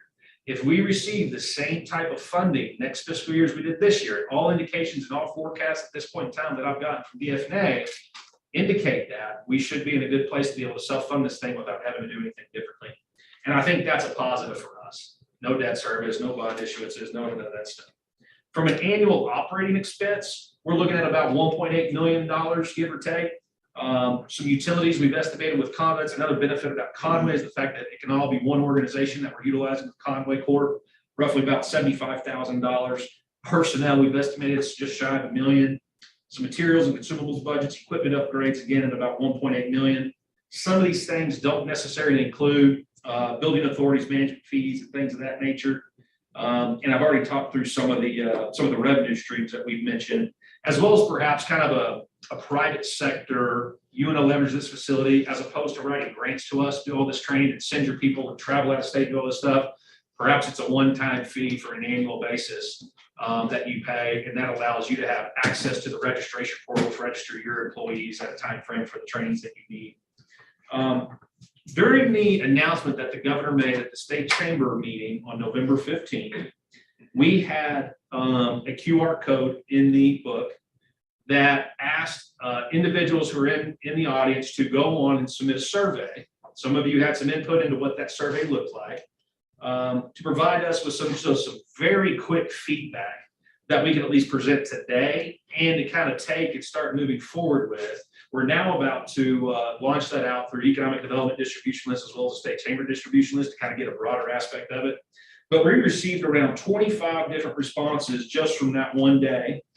And that's from companies that are in, manufacturing, construction, the fiber places, lots of different manufacturing companies. 95% of the respondents said 100% were in support of. One of the interesting things that I thought was interesting about this was, of the respondents rating the state's ability to provide customized training, there was a huge portion of this graph, which I'll make sure you all get a copy of this, that would rate it below average. Now, I don't know, I have the exact percentage on this chart, or I give you that. But what I can tell you is it looks like it's about maybe 50% rated us below average, and about another 35% rated us as average, and maybe the remaining 15 or so, whatever that is, rated us as above average as a state. And that's inclusive of, K-12, post-secondary, technical institutes, and all training opportunities here in Arkansas. So we obviously have some work to do, and I think this facility can help change that dynamic. And then, is there local support for your training needs? And of 23 responses, 15 selected no. So that just kind of highlights a few key points that we received in terms of feedback for this facility, the need for it. And I think from this point forward, what our next steps are is A, complete the real estate transaction process, probably take about 45 days. We'll get that going here before Christmas. Once that is done, we'll begin doing the RFP for the design architecture piece. And I think this is really where we're going to have to begin getting strong input from members of the board and other stakeholders around the state throughout this process of what does this look like? How do we design it? How should it face? If it's interstate frontage property, it needs to be visible, so it needs to sit a certain way. How many square feet do we need to allocate for certain facilities? What type of relationships can we use with our friends at AEDSC and others to help receive equipment without having to spend money on it, including refresh cycles and things of that nature? Michael lives that world every single day, so he'll be a great resource for that to us. That process on the design engineering piece will take probably anywhere from 4 months on the short end to 6 months on the long end. Once that's done, we'll move into the next phase of identifying contractors and bidding that out, and subsequently start put some shovels in the ground, hopefully sometime in late summer, maybe even early fall of next year. And then, who knows how long the construction process will take once we're there. But that's just a quick general overview. I will provide this to you all in an email and any other information we send out after the board meeting. Happy to answer any questions. Cody, are you thinking about an owner to be your project manager to make sure the project comes in on time, on budget? Who's going to do that? We have not gotten to that point as of yet. And that's a good point. And we're going to, and honestly, I see this board as kind of being a lot of that focus, or a subcommittee of this board being that kind of oversight. Now I understand the fact we need to go out and hire and contract and bring somebody in that's used to doing this kind of work. But frequent updates, you know, on a monthly, every 2-week basis on the progress of this thing. I'm not a builder, never built a building. Need all the assistance and thought. You get a lot of learning. Yeah. Well, I mean, you don't want to learn on a project like that. Correct. You want to have somebody right hurt on those, Yeah. right hurt on the architects, engineers, contractors.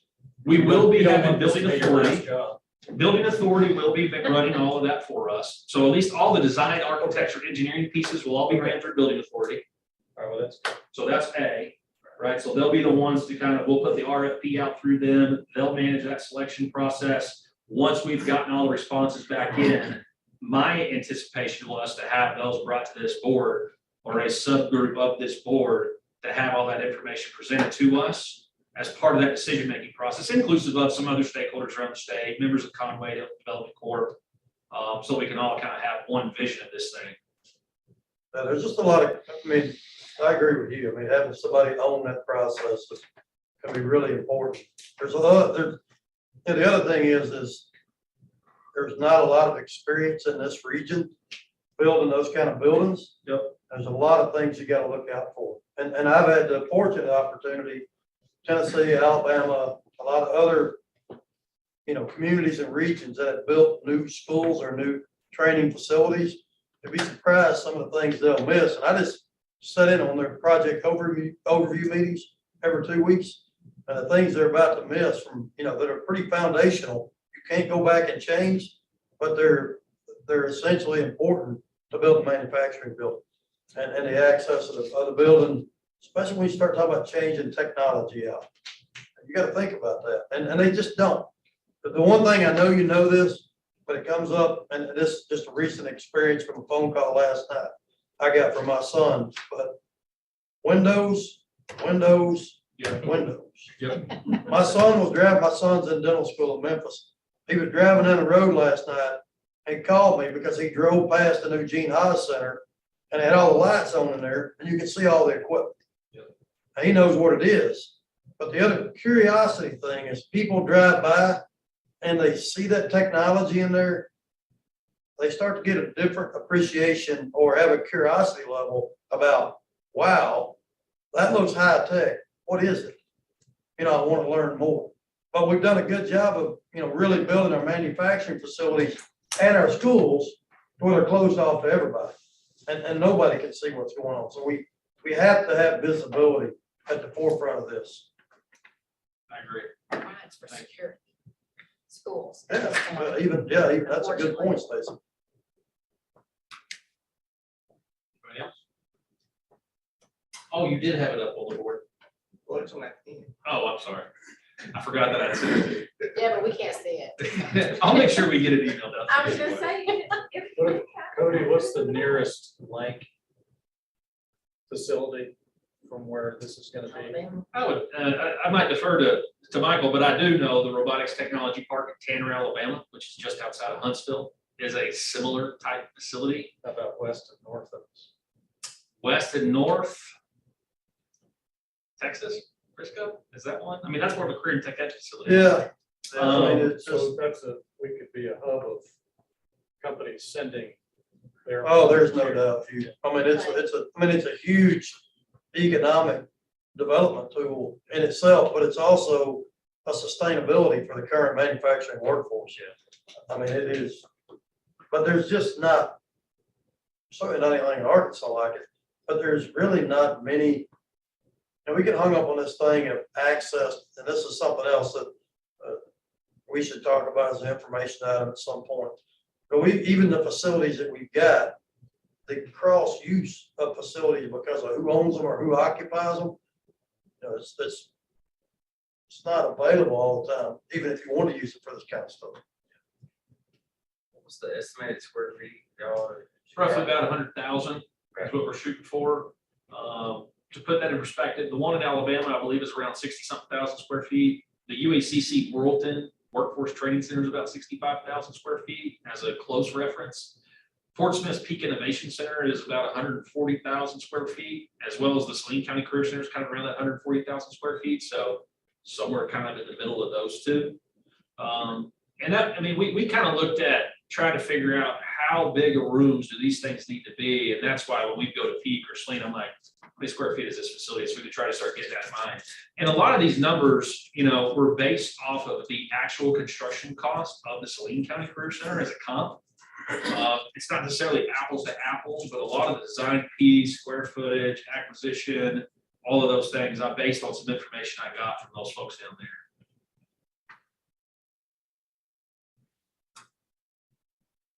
Anything else? This is an exciting project, and I'm very happy to see that we're doing it, and we have the flexibility, thanks to the senator and the legislature and the governor's office providing us the funding and the opportunity to do it, and to good government accounting by the agency. So, Thank you, Cody. All right, last up. All right, mine's 2 minutes. I want everybody to save the date, April 3rd and 4th. You'll be getting something in your email. It's going to be a workforce summit. We are going to, it's going to be in lieu of our center director meeting, spring meeting. I want all of us to be involved. We're bringing in a national speaker on Monday, April the 3rd at the Clinton Library. His name is Mark Perna. He's an expert in Gen Z and millennials. He's got a career tree that he talks about. He's a author. Got a podcast. So he'll be doing the first day with us. And then that evening, we're going to invite Senator English and her colleagues from the education committees to meet with Mark. And you guys have a reception there at the library that evening where we can all visit and brainstorm. The second day, we're going to have Barani, I can't think of Barani's last Barani name. Rajakumar, who is the CEO of Transfer Inc., who you all heard present a year and a half ago on the virtual reality headsets. He's going to be our breakfast keynote, and then the rest of the day will be panels. So some of you will be asked to be on those panels. We hope to have an apprenticeship panel. We hope to have a lot of discussion within the room. Dr. Pfeffer is going to have, so we'll have our center directors there. We want to have key industry partners. We want you guys to be there. We want legislators to be there. And we are going to have teams from each education cooperative who will be there. We want this to be a big event. As soon as the governor is on board, we will ask her or one of her staff members to be our lunch keynote. But we hope to have an apprenticeship, a manufacturing, an IT panel discussion every 40 minutes or so throughout the day and brainstorm some best practices. So I wanted to make you all aware of that. We have secured the Clinton Library on that Monday, but we can't get it for both days. So we're trying to nail down our second day. But we want you all to be there Monday if possible, but for sure Monday evening for our reception for our key stakeholders. So just wanted to put that in front of everybody, and as soon as we get our thing nailed down where we're gonna have it, then we'll send that out. But I want you to save that date. Yeah. That's it. Outstanding. Yeah. What you said. Is there a second? Second. All in favor? Just under 3 Aye. hours. All in favor, Lee? Good stuff, though. Thank you all very much. Long day, but good one. Oh, did you really? That's a southern. See you later.